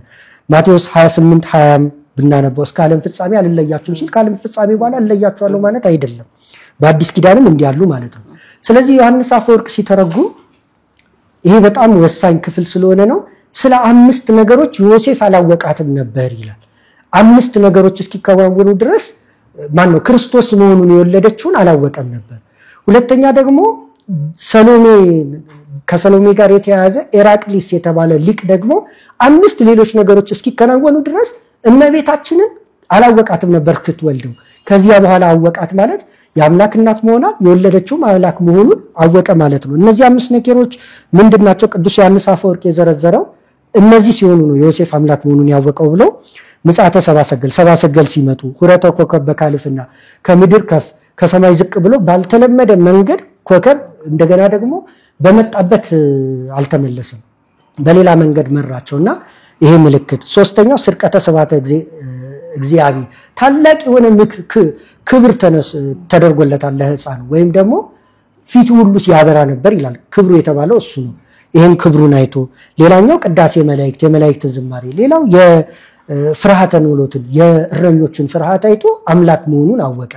እንደገና ደግሞ እመቤታችን እናት መሆኗን ደግሞ ሰሎሜ ስትነግረው አወቀ። ሶበዘነ ወጥቶ ሰሎሜ ይላል። ከዚያ ደግሞ እንደገና የሰማይ ሰራዊትን መላእክትን አይቶ የኖሎትን ፍርሃት አይቶ ሁለቱ የመጨረሻዎቹ ደግሞ ሰሎሜ እጇ እዚያው ፕሮቶ ኤቫንጀሊየም ኦፍ ጄምስ ወንድማችን ራሱ ያነሳው መጽሐፍ ላይ ሰሎሜ እጇ ሽባ ሆኖ ተቃጥሎ ነበረ በትእዛዝ ባለማክበሯ። ከዛ ክርስቶስ እንኪ ተባለች ስትቃጠል እሱን ሕፃኑን ስትነካው እጇ ተመልሶ ዳነላት እና ይሄንን ሲያይ እመቤታችን የወለደችው አምላክን መሆኑን ተረዳ። ስለዚህ እስክትወልድ ድረስ አላወቃትም ማለት እሷ አምላክ መሆኑን እሷ የአምላክ እናት መሆኑን በዚህ መጠን አልተረዳውም ማለት ነው። ሁለተኛው ደግሞ ፍጻሜ በሌለው እስከ ከወለደችም በኋላ በግብር ህልቃና ሐና ላይ አዳም ሔዋን ላይ እንደደረሰ እንዳወቃቸው በግብር ግን እስከ መጨረሻው አላወቃትም ለማለት የተነገረ ነው ማለት ነው። ምናልባት መምህር ሌላ እዚህ ጋር የሚነሳ ጥያቄ ከዘላለማዊ ድንግልና አንፃር የተነሱ ጥያቄዎች አሉ። በእርግጥ መግቢያችን ላይ ያልናቸው አሉ። ዘርዘር አድርገን ከቀረቡ ማስረጃዎች አንፃር እናያቸው። እንግዲህ ይህ ሁሉ ምላሽ በተነሱት ነገሮች ላይ ከሰጠን በኋላ የምናነሳው የእመቤታችን ዘላለማዊ ድንግልናዋን የተመለከተ ነው። ብዙ ምስክሮች አሉ። ምስክሮቹን እናንሳቸው። አንደኛው ምን ይላል መሰለሽ? አንድ ህንድ ውስጥ የሚገኝ ኢማም የነበረ ኡስታዝ የነበረ ኡስታዝ ወይ ኢማም አጠራሩን ስለማላውቀው ነው የነበረ እንደዛ ነበርኩ ይላል። ብቻ ወደ ክርስትና የመለሰኝ ቁርአኑ ነው ይላል። እና ይህ ሰው ጠየቀ ኢማሞች ይቆጡት ጀመር። በኋላ ላይ ከዚያ ጸለይኩኝ አለ። የኔ አላህ ወይ ግለጽልኝ አልኩት። ምክንያቱም 10 ነገር ስለመቤታችን በተነሳበት ስለሌሎች ሴቶች ተነስቶ አያውቅም። ስለ አይሻ እንኳን ተነስቶ አያውቅም። እንደገና ስለ ክርስቶስ ደግሞ 10 የሚደንቁ ነገሮችን አስቀምጧል ቁርአኑ። ክርስቶስን አንደኛ መሲህ ይለዋል፣ ሁለተኛ ክራይስት ይለዋል ማለት ነው፣ መሲህ ይለዋል። ሌሎች ነገሮችን በድንግልና እንደተወለደ ይገልጻል። ወፎችን ህይወት እንደሰጠ በጭቃ ይሄ ታምረ ማርያም ላይ ያለው በጭቃ እንደ ህፃናት ሰርተው እፍ ብሎ እንዳደረገ ይገልጻል። ሙትስ እንዳስነሳ ይገልጻል ይልና 10 ነገሮችን ይዘረዝርና ከመሐመድ የበለጠ ነው ያደረገው እና ግለጥልኝ በቃ አልኩት። ከዚያ ልክ ግለጥልኝ ብዬ ጸልዬ ገልጬ ያነበብኩት ቁርአኑን 1094 ቁርአን 1094 ወይም ደግሞ ሱራ ዩኑስ 1094 የሚሉት ነው። እና በቀጥታ ያለኝ እንዲህ ነው፣ ጥያቄ ዳውት ጥርጥር ቢኖርህ ሂድና መጽሐፍ ቅዱስን አንብብ ነው ያለኝ አለ። እንዲህ ይላል if you are in doubt of what we have sent down to you then ask those who read the book or scripture before you ሲተነትኑት እነሱ ቶራ ምን እያለ ይገልጻሉ መጽሐፍ ቅዱስን። ቁርአኑ ራሱ ጥርጣሬ ካላችሁ በነገርናችሁ በእምነቱ ላይ ሂዱና መጽሐፍ ቅዱስን ጠይቁ ይላል። ስለዚህ የመጀመሪያው የምናነሳው መጽሐፍ ቅዱስ ነው ማለት ነው። ቁርአኑ ራሱ ብሏል እነዚህ ሰዎችም በድንግልና ላይ ግራ ከገባቸው መጽሐፍ ቅዱስን መተው ያንብቡ ነው። እና መጽሐፍ ቅዱስ ይመሰክራል የእመቤታችንን ዘላለማዊ ድንግልና። የመጀመሪያው ደጋግመን ያነሳ ነው በብሉይ ኪዳን ኢሳይያስ 7:14 ነው። ምልክት ይሰጣቸዋል ተብሎ የተገለጸው አበው በሙሉ ከ4ኛው መቶ ክፍለ ዘመን በፊት የነበሩት ስለ እመቤታችን መሆኑን ገልጿል። በዋናነት ጠርጡለስ ገልጿል። ይሄን እነ ቅዱስ ዮሐንስ አፈወርቅ ያልገለጸው የለም ምልክቱ የሷ ድንግልና መሆኑ። ሌላው ሕዝቅኤል 44 ከ1 እስከ 2 ላይ ወደ ምስራቅም ወደሚመለከተው በስተውጪ ወዳለው ወደ መቅደሱ በር አወጣኝ፣ ተዘግቶም ነበር፣ እግዚአብሔርም ገብቶበታልና ተዘግቶ ይኖራል ይላል። ይሄ ተዘግቶ ይኖራል የምስራቅ በር የተባለው ለዘላለም ተዘግቶ ይኖራል የተባለው ምን የነበር ነው? ቤት ቢሆን ቤት እንኳን ይፈርሳል አይደል? ቢኖር ደግሞ ሄደን እናየዋለን ተዘግቶ የማይከፈት ምን አይነት ነው ብለን። ግን የተናገረው ስለ እመቤታችን እንደሆነ አባ ጊዮርጊስ ዘጋስጫ፣ ቅዱስ ያሬድ፣ ቀሌምንጦስ ዘእስክንድርያ፣ ቅዱስ ኤፍሬም ሶሪያዊ፣ ጄሮም፣ አምብሮስ እነዚህ ሁሉ ተናግሮታል። የረቡዕ ውዳሴ ማርያም ላይ ቅዱስ ኤፍሬም ሶሪያዊ ሕዝቅኤል ነቢይ ያያት የተዘጋችው በር ህቱም የተባለችው እርሷ መሆኗን ገልጿል። ጄሮም ደግሞ ሲገልጽ ይሄንን እንደውም መኃልየ 14:12 ላይ ካለው ላይ ይገልጻል። እህቴ ሙሽራዬ የተቆለፈ ገነት የተዘጋ ምንጭ የታተመም ፈሳሽ ናት ይላል። እና ይሄንን ለእመቤታችን አድርጎ ጄሮም እንዲህ ይላል፣ ክርስቶስ ራሱ ድንግል ሲሆን እናቱም እንዲሁ ድንግል ናት። አሁን ቢሆንም ቅሉ የእርሱ እናት አሁንም ድንግል ናት። የተቆለፈ ገነት የተዘጋ ምንጭ የታተመችም ፈሳሽ ናት። ድንግል ማርያም ነቢዩ ሕዝቅኤል እንደተናገረው ሁልጊዜ የተዘጋችና ሁልጊዜ የምታበራ የቅዱሳን ሁሉ ቅዱስ የሆነውን የምትደብቅ ወይም የምታሳይ በውስጧ የጽድቅ ፀሐይ እንደ መልከ ጼዴቅ ሹመት ሊቀ ካህናት የሆነው ጌታ የገባባትና የወጣባት የምስራቅ ደጃፍ ናት። ስለዚህ እንደተናገርኩት ድንግል ክርስቶስና ድንግል ማርያም ራሳቸውን ለሁለቱም ጾታዎች የድንግልናን የመጀመሪያ ፍሬዎች አድርገው ያቀረቡ ናቸው ይላል። ስለዚህ ሕዝቅኤልም ድንግልናዋን መስክሯል በመጽሐፍ ቅዱስ። የሲናው ሐመልማል ምስክር ነው። ሐመልማሉ ከእሳቱ እንደተስማማው ድንግልናን ከእናትነት ጋር አስማምታ እንደያዘች፣ ልጇም ደግሞ መለኮትነትን ከሰብና ጋር አስማምቶ እንደያዘ፣ ስለዚህ ያንን እንዲህ ምሳሌ ብሎ ቀሌምንጦስ ጎርጎርዮስ ዘኑሲስ ያቀርባሉ። ትንቢተ ዳንኤል 2:31 እስከ 35 አንድ ረጅም ተራራን ያያል። ከተራራው ላይ አንድ ድንጋይ ተፈንቅሎ ወርዶ የምድር ማዕድናትን ሁሉ ፈጭቶ ሳይከፈል ብቻውን እንደኖረ ይገልጻል። ተራራው እመቤታችን ነች። ድንጋይ የተባለው ደግሞ ክርስቶስ ነው ከዚያ የወጣው እና ያ ከሱ በቀር ሌላ ድንጋይ ከዚያ ተራራ ላይ እንዳልወጣ እሷም እሱም ብቻ እንደወለደች አድርገው አበው ይህንን የመጽሐፍ ቅዱስ ክፍል ይተረጉሙታል። ጎርጎርዮስ ዘኑሲስ፣ ኤፍሬም ሶሪያዊ፣ ኤራቅሊስ፣ ሄሬኒዮስ እነዚህ ሁሉ ይመሰክሩታል። የአሮን በትር፣ የጌዲዮን ጸምር፣ ገራይተ ሰሉስ እነዚህ ሁሉ ያንን የሚመሰክሩ ናቸውና አበው እንዲመሰክር መጽሐፍ ቅዱስ እንዲመሰክራል ማለት ነው። በአዲስ ኪዳንም ደግሞ እጮኛ የሚለው አገላለጽ ቀርቶ ቅድም እንዳልነው እናቱንና ሕፃኑን ተብሎ ተተክቶ የተገለጸው ሌላ ልጅ እንዳልወለደች ከዚያም በኋላ ድንግል ሆና እንደኖረች የሚያሳይ ነው። እንደውም የበኩር ልጇንም እስክትወልድ ድረስ አላወቃትም ብሎ ማቴዎስ የገለጸው ለምንድን ነው? ምስክርነቱ አበው ሲገልጹ አይሁድ የዮሴፍ ልጅ ይሉት ስለነበረ ለዚያ ምላሽ ሲሰጥ ነው። ቆይቶ አይደለ መጽሐፉ የተጻፈው። ምላሽ ሲሰጥ እናንተ አወቃት ትላላችሁ። በዋናነት ለአይሁድ ነው የጻፈው። ዮሴፍ አውቋት ነው የወለደችው፣ ዮሴፍ ነው አባቱ ትላላችሁ፣ ግን የበኩር ልጇን እስክትወልድ ድረስ አላወቃትም ይላል። በነገራችን ላይ ይሄ ሰው የሚያነሳው መጽሐፍ ቅዱስ ላይ ሉቃስ 2 ላይ አባትህ ብላ እመቤታችን ጠራችሁ ይላል አይደለ? ከዚያ ክርስቶስ የመለሰው መልስ ግን አልተናገረም፣ ደብቆታል። በቀጣዩ ምዕራፍ ላይ እሷ ጌታ በቤተ መቅደስ ከጠፋና ዮሴፍና እመቤታችን ካገኙት በኋላ ልጄ የት ሄደ ነው? አባትህና እኔ አንተን በመፈለግ ተጨነቅን፣ እየፈለግን ነበር አለችው። ከዚያ ክርስቶስ የመለሰው በአባቴ ቤት እንደምገኝ አታውቁምን ነው። አባቱ ዮሴፍ እንዳልሆነ እዛው ተናገረ ክርስቶስ ራሱ። እና በእውነት እዚያው ላይ ዝቅ ብለን ስናነብ የምናገኛቸው ናቸው። እንግዲህ መጽሐፍ ቅዱስ በግልጽ አስቀምጧል ማለት ነው። ታሪክ በሶስት ነገር ነው እንግዲህ የሚጸናው። የመጀመሪያው ታሪክ ጸሐፊ የሚያደርገው ፕራይመሪ እና ሴኮንደሪ ሶርስ ይሰበስባል። ከዚያ እነዚያን አቀናጅቶ እውነተኞችን ከእውነት ካልሆኑት ይለያል ሶርሶችን። ሶስተኛው ትንታኔ ያቀርባል። በዚህ መሰረት ሄዶ እመቤታችን ድንግል እንዳልሆነች ያሳየ አንድም ጸሐፊ የለም እንደ ወንድማችን በስህተት ሶርሶች ካልሆነ በስተቀር አንድም የታሪክ ምንጭ እንደዛ የመሰከረ የለም። ስለዚህ ታሪክ ራሱ ምስክር መሆኑን በዚህ መረዳት እንችላለን። ሌላው ትውፊት ነው።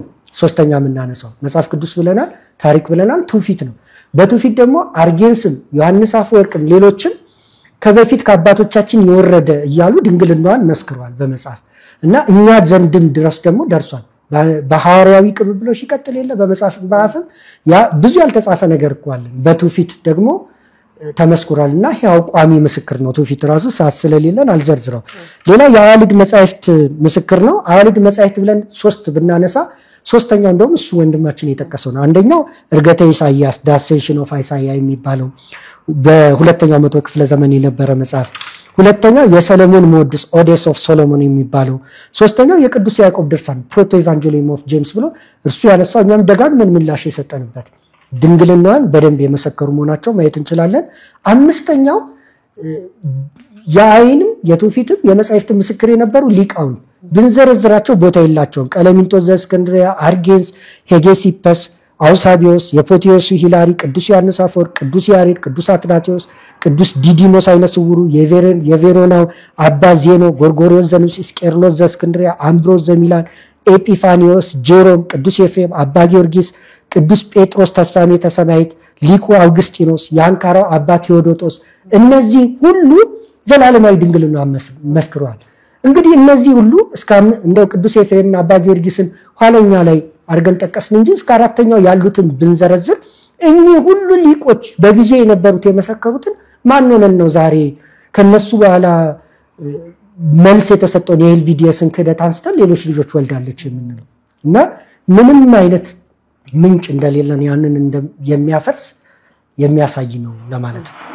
በጣም አመሰግናለሁ መምህር። ጥሩ ምላሽ ነው የሰጡን። ዘለግላለው በማህበራዊ ትስስር ገጽ ለተጋራው ጽሁፍ የአይሻና የድንግል ማርያም ጋብቻዎች ለሚለው እዛ ላይ ለተነሱ ጥያቄ ጥሩ ምላሽ እንደሰጡ ይሰማኛል። ምናልባት የጥያቄ መዝጊያ ማድረገው ከቅርብ ጊዜ ወዲህ እንግዲህ የሃይማኖት ንጽጽሮች ይካሄዳሉ፣ ክርክሮች፣ ውይይቶች ይካሄዳሉ። በፊት ክርስትናው የሚጠየቅ ነበር፣ አሁን ተቃራኒው ይመስላል የሚጠይቅም እየሆነ መጥቷልና ይሄን እንዴት ነው የሚያዩት እርሶ በሚለው ጥያቄን ላገባደድ። ጥሩ አንድ ጥያቄን እነዚሁን ወንድሞቻችንን በመጠየቅ እኛም ጥያቄ እንስጣቸው። እንግዲህ ጠይቀው መልሰን ብቻ ሳይሆን ቃልም ገብተን ነበርና ለአድማጮቻችን ስለዚህ እንጠይቅና እንለፍ። ቁርአኑ ራሱ ምስክር ነው ብለን አንስተናል አይደል? ይሄን የእመቤታችንን ንጽህና በተመለከተ በነገራችን ላይ እስልምናው እንደዛ አይልም። ይሄም ወንድማችን ፈራተባ ያለ ክርስትናው እንዲህ ተከፍሏል እንዲህ ብሏል ብሎ የሚያነሳው በዚያ የተነሳ ነው። እና ጥያቄውን ጠይቀናቸው እንለፍ። የምንጠይቃቸው ታህሪም ነው እንዲህ ብሎ በተገለጸው የቁርአን ክፍል ላይ 12 ቁጥሮች ብቻ ባሉት በዚያ ላይ እንዲህ የሚለው ነው። ይሄም ወንድማችን ገልጾታል። አላህ ለነዚያ ለካዱት ሰዎች የኑህን ሴትና የሉጥን ሴት ምሳሌ ያደረገ። ልብ በይ ኑህ የሚለው ኖህን ነው። የኑህን ሴት ብሎ ጠቀሰ፣ የሎጥን ሴት አለ። እመቤታችን እንዴት እንደሚጠቅሳል ለማሳየት ነው። ከባሮቻችን ከሆኑ 2 መልካም ባሪያዎች ስር ነበሩ፣ ከዷቸውም፣ ከአላህም ከሚስቶቻቸው ምንም አልገፈተሩላቸውም፣ ከገቢዎቹም ጋር እሳት ግቡ ተባሉ። ይቀጥልና ለነዚያ ላመኑትም የፈርዖንን ሴት አላህ ምሳሌ ያደረገ። የፈርዖን ሴት ሲል እንግዲህ ሚስቱን እየገለጸ ነው። ጌታዬ ሆይ አንተ ዘንድ በገነት ውስጥ ለእኔ ቤት ገንባልኝ፣ ከፈርዖንና ከስራውም አድነኝ፣ ከበደለኞች ህዝቦችም አድነኝ ባለች ጊዜ የኢምራንን ልጅ ባለች ጊዜ ብሎ ንባቡ ይቀጥላል። ከዚያ ወደ ማርያም ሲመጣ የኖህ ሚስት አለ፣ የሎጥ ሚስት አለ። በእንግሊዘኛው ዋይፍ ነው። እንደውም በእንግሊዘኛው ቁርአን ያየሁት ላይ የኖህ ሴት፣ የሎጥ ሴት፣ የፈርዖን ሴት እያለ ሴት ብሎ ገለጸ። ስለእመቤታችን ሲመጣ ማለት ያለበት ምንድነው? የዮሴፍ ሴት ነው አይደል ማለት ያለበት፣ ወይም የዮሴፍ ሚስት ነው። ግን እዚህ ጋር ምን አለ? የኢምራንን ልጅ፣ ኢምራን ማለት ኢያቄም ነው። የኢምራንን ልጅ መርየምንም ያችን ብልቷን የጠበቀችውን ምሳሌ ያደረገ ይላል።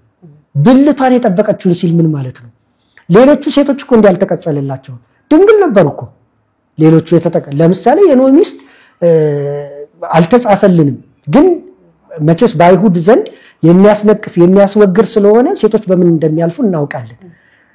እስኪያገቡ ድረስ ብቻ ቢሆን ኖሮ ማለት ነው። እመቤታችን ግን ተለይታ ከሌሎቹ ብልቷን የጠበቀችው ተብሎ ለምን ተነገረላት? ድንግልና ዘላለማዊ ስለሆነ አይደለም? እና ይሄን አጠራሩ ራሱ የዮሴፍ ሳ በአባቷ የኢምራን የኢያቄም ብሎ መጥራቱ ያን የሚያመለክት አይደለም?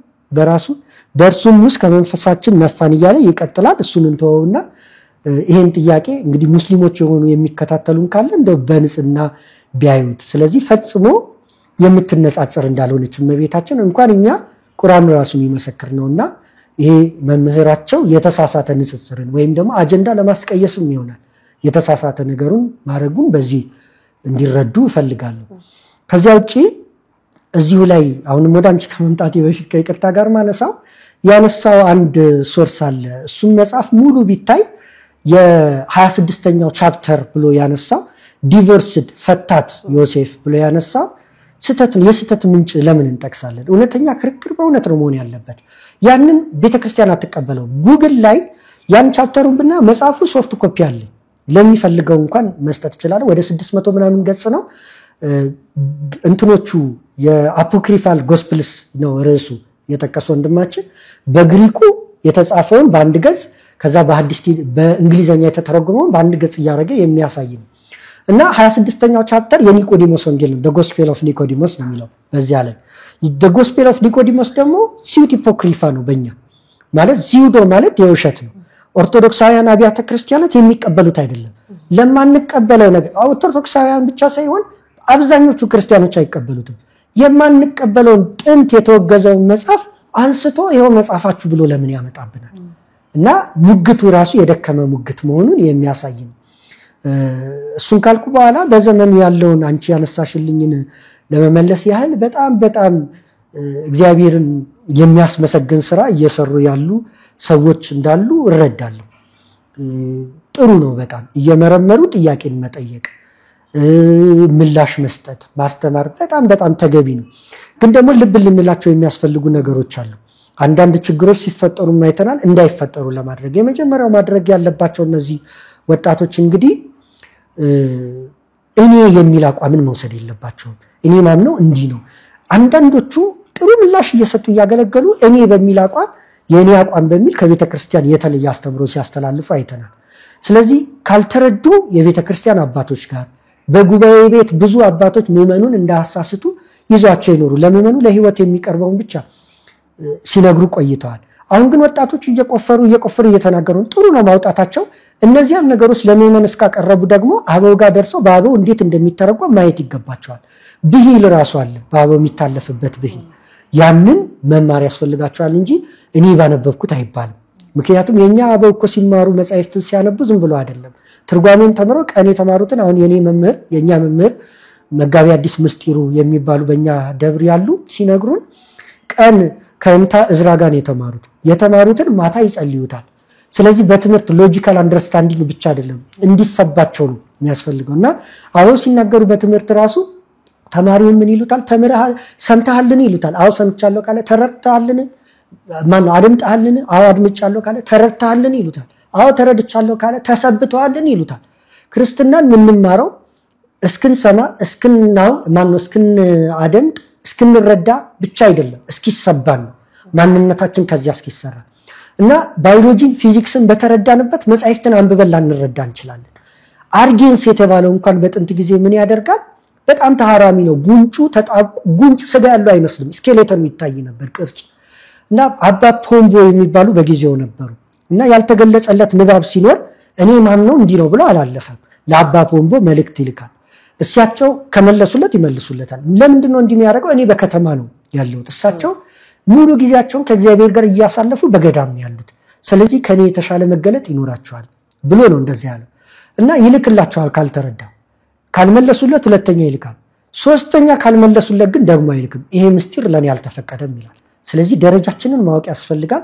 እስክንረዳ ሳይሆን ደግሞ እስክንኖረው እስኪሰባን ነው እና ይሄ ግለሰባዊ አይነት ነገር የሆነውን መቼስ አልታደልንም። በአስተዳደር ይህንን ሰብስቦ የሚይዝ የወጣቶች ሚኒስቴር እንደተባለ እንደዛ ሰብስቦ የሚይዝ አይነት ማዕከላዊ አካል ቢኖር በጣም መልካም ነበር። የኢትዮጵያ ኦርቶዶክስ ተዋሕዶ ቤተክርስቲያንን አንዳንድ ጊዜ እንግሊዘኛን አንብበን ብቻ እንረዳትም።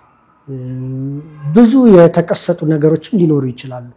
ለምሳሌ እነ ፊሊፕ ስካፍ በጻፉት በተረጎሙት መጻሕፍት እኛ ስለ ክርስቶስ ስጋዌ ስንናገር ዘንበለ ሚጠት፣ ዘንበለ ውላጤ፣ ዘንበለ ትድምርት፣ ዘንበለ በዋዴ እያልን እንናገራለን አይደል? ዊዛውት ሚንግሊንግ፣ ዊዛውት ኮሚክስቸር፣ ዊዛውት ሴፓሬሽን ይለዋል እንግሊዘኛው። ግን አንዳንዶቹ በተቋማቱ ዩኒቨርሲቲዎች ነው የሚተረጉሙት። ብዙ ጊዜ አውቴንቲክ ናቸው፣ ጥሩ ናቸው። ግን አንዳንድ ጊዜ በጣም ቴክኒካል ነገሮች ላይ ይስታሉ። ለምሳሌ ተዋህዶን ሚንግሊንግ ብሎ የገለጹ ይኖራሉ። በጥብቅ ያን ያህል አልሄዱበት ይሆናል እንግሊዘኛው ላይ ማለት ነው። ስለዚህ ንጹህ የሆኑ የኦርቶዶክስ ምንጮችን መለየት ያስፈልጋል። ከዚያ ውጪ የኢትዮጵያ ቤተክርስቲያንን ግዕዝን ማወቅ ያስፈልጋል። ካላወቅን ግዕዝን የሚያውቁ አበውን መረዳት፣ ብሂሉ እንዴት ነው ይሄ ነገር ብሎ መረዳት። የኢትዮጵያ ቤተክርስቲያን ማለት እኮ ያህዌ የሚለውን የአምላክን ስም እግዚአብሔር ብላ የተረጎመች ነች። እንግሊዘኛው ብታይ ጎድ ነው የሚለው ምን ማለት ነው? ጎድ እንደውም አምላክና እግዚአብሔር የሚለው ተወራራሽ ነው። የሚለዩት በካፒታልና በስሞል ሌተር ነው አይደለ? አምላክ ሲባል እንደገና እግዚአብሔር ሲባል ጎድ ብለው ጂ ካፒታል አድርገው። እኛ ጋር ግን ተለይቷል። እግዚአብሔር እንዴት አይነት አገላለጥ ነው! እግዚአብሔር። ይህንን ብቻ ብናየው ምን ያህል ሀብታም እንደሆነች ይቺ ቤተክርስቲያን እንረዳለን። እና የቃሉን ብሂል እንዴት እያመጣጥኑ እንደሄዱ ለምሳሌ በእንግሊዘኛው እኔ አሁን የተረጎምኩት ብርህት አይን ላይ ሲናገር ሴባስቲያን ብሮክ የምገልጽበት ቃል አጣው ይላል። በእንግሊዘኛው በአባቱ ማህፀን ብሎ ነው የተረጎመው። በአባቱ ማህፀን አይባል፣ ይሄ ፋዘርስ ውምብ አይባልም። አባት ማህፀን የለውም አይደል? በሱርስቱ ግን እንደዛ ነው የሚለው። ስለዚህ ወደ እንግሊዘኛ ሲያመጣ ውምብ አለው በአባቱ ማህፀን። እኛ ጋር ምን ጥሩ ቃል አለን? እምህስነ አቡሁ እንላለን አይደል? በአብ ጉያ በአብ ህፅን ውስጥ እንላለን። ይሄንን እንግሊዘኛ ቢያነብሰው እንዴት ይረዳዋል? ሲሪያኩን ካላወቀ በስተቀር። ስለዚህ ግድ የላችሁም ነው ያልተገለጹ ብዙ ነገሮች አበው ያዛመዷቸው ነገሮች አሉና እንደው በግዕዙ የተማሩትን አበው ይሄ ነገር እንዴት ነው፣ ዘሩ እንዴት ነው፣ ቃሉ እንዴት ነው እያልን ብንጠይቅ በጣም መልካም ነው። እኔ ስቸገር እጠይቃለሁ፣ በቅኔ ቤት አላለፍኩምና እጠይቃለሁ። እና ያ በጣም ወሳኝ ነው። እሱ ከሆነ በጣም ጥሩ ነው። ከዚያ ውጭ ግን እንደው ወጣቶችን እነዚህ ላነሳሳ እግዚአብሔር ምስጋና ይግባው። በእውነት በጣም በተቸገርንበት ነገር ብዙዎች እንደውም ቤተክርስቲያንን በተሻለ ሁኔታ ተረድተዋታል። ኦርቶዶክሳውያን ራሱ እንዲህ ነው እንዴ እስኪሉ እኛ ባልሰበክነው መጠን እነዚህ ወጣቶች ሰብከው ብዙዎቹ እንዲህ ነው እንዴ ብለውኛል፣ እኔም በማውቀው በሰፈር ውስጥ። ምክንያቱም ቤተክርስቲያን የምትባለውን በደንብ እንዳላደረስንላቸው ለኦርቶዶክሳውያን ራሱ የሚያስረዳ ነውና በጣም ጥሩ አማራጭ ሆኖ ቀርቧል ሶሻል ሚዲያው። ከዚያ ውጪ ደግሞ የራስን ከማስረዳት ባለፈ የራስን ለራስ ማስረዳት አለ፣ የራስን ለፕሮቴስታንቱ ማስረዳት አለ። ምክንያቱም ከዚህ ወጥተው ለፕሮቴስታንቶቹ የሚነግሯቸው ቤተክርስቲያን የማትለውን ነው። ሚለያችን የማርያም አማላጅነት የሚመስላቸው ብዙዎች አሉ። ክርስቶስን እንዴት እንደምንቀበለው የማይለዩ አሉ። እና በዚህ በቲክቶኩ አብዮት በዩቲዩብ አብዮት እንዲደርሳቸው ሆኗል። ስለዚህ ተመስገን የምንልበት ዘመን ነው። በዚህ መልኩ ደግሞ የመጨረሻው ደግሞ አንቺ ያነሳሽው የሌሎችን ራሱ ርዕስ አድርጎ ማቅረብ። እንግዲህ ይሄ በአፖሎጄቲክስ ትምህርት ዲፌንድ ማድረግ የመጀመሪያው ነው። ከዛ አታክ ማድረግ ነው። መቀመጥ በእግር ኳስ እንኳን አለ አይደል? መከላከል ከዛ ማጥቃት ነው። እና የራሳቸውን ዲፌንድ አድርገው ወጣቶቹ የሌላውንም ደግሞ እንትን ማለታቸው መፈተናቸው እስኪያስቡት ማለታቸው መልካም ነው። አንዱ የተልእኮ የሐዋርያዊነት ተግባር ነው። ሐዋርያዊነት አሁን በእግር ሳይሆን ቤት ተቀምጦ በቲክቶክም ማድረግ ይቻላል ማለት ነው። በሶሻል ሚዲያው ማድረግ ይቻላል። እና በርቱ ለማለት እወዳለሁ። የመጨረሻው መልእክት እዚህ ላይ ማነሳው ግን የሚመለሰውን አካል እንዲመለስ በፍቅር የምንፈልግ ከሆነ ደግሞ በጨዋነት መሆን አለበት። ይሄ ወንድማችን በተደጋጋሚ ያነሳው ጥያቄውን የጠየቀው አጉራ ዘለል በሆነ መልክ ሳይሆን በጨዋነት እያለ አንስቷል አይደለ? እንደው ለማንሳቱ ለሱ ላመሰግን ወርዳለሁ። ግን ደግሞ እንደ ጥያቄ እነዚያ የኛ ልጆች እንዲሳደቡ ያደረጋቸው የነርሱ ኡስታዞች ሆነው እነዚህ እስኪ መምህር አይደለንም እያሉ ኡስታዞች ሆነው እንዴት ሲሳደቡ እንደነበረ ባይረሱት ጥሩ ነው። እነዚህ ጥያቄውን ያነሱትም እና አነሳስተዋቸው እንደሆነ ቢያነሱት ጥሩ ነው። ግን ምንም ቢሆን ደግሞ የኛ ወጣቶች በፍቅር ሌላውን ብንስም መልካም ነውና ያላሉትንም አሉ ማለት ነውር ነው።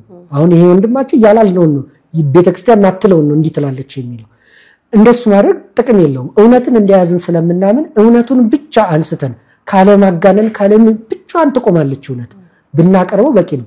ፕሮቴስታንቶቹ ማይሉትን አሉ ካልን ሙስሊሞቹ ማይሉትን አሉ ካልን ትዝብት ነው። እነዛን ሰዎች አናመጣት ለጥፋታቸው እንደው መሰናከያ እንሆናለን። ስለዚህ በፍቅር መጥራታችን በጣም ወሳኝ ነውና ያንን ብናደርግ መልካም ነው። በተረፈ እግዚአብሔር ያበርታቸው። መምህር በጣም አመሰግናለሁ። በድጋሚ ጥሩ ማብራሪያ ሰጥተውናል። ስለነበረም ቆይታ በጣም አመሰግናለሁ። እኔም አመሰግናለሁ። ሌላ ጊዜ ዳግም እንገናኛለን ብዬ ተስፋ አደርጋለሁ። ክቡራን ተመልካቾቻችን ሀሌታን ነበር ስትከታተሉ የቆያችሁት። የድንግል ማርያምና የአይሻ ጋብቻ በሚል ርዕስ ከዲያቆን ህሊና በለጠ ጋር ያደረግነው ቆይታ የተከታተላችሁትን ይመስላል። ጥሩ መረጃና ትምህርት እንዳገኘችሁበት ተስፋ እናደርጋለን። ማስተዋል ስላይኑ ከእናንተ ጋር ቆይታ አደረኩኝ። በሌላ ጊዜ በሌላ ርዕስ ዳግም እንደምንገናኝ ተስፋ በማድረግ በዚሁ ተሰናበትኳችሁ። ሰላም።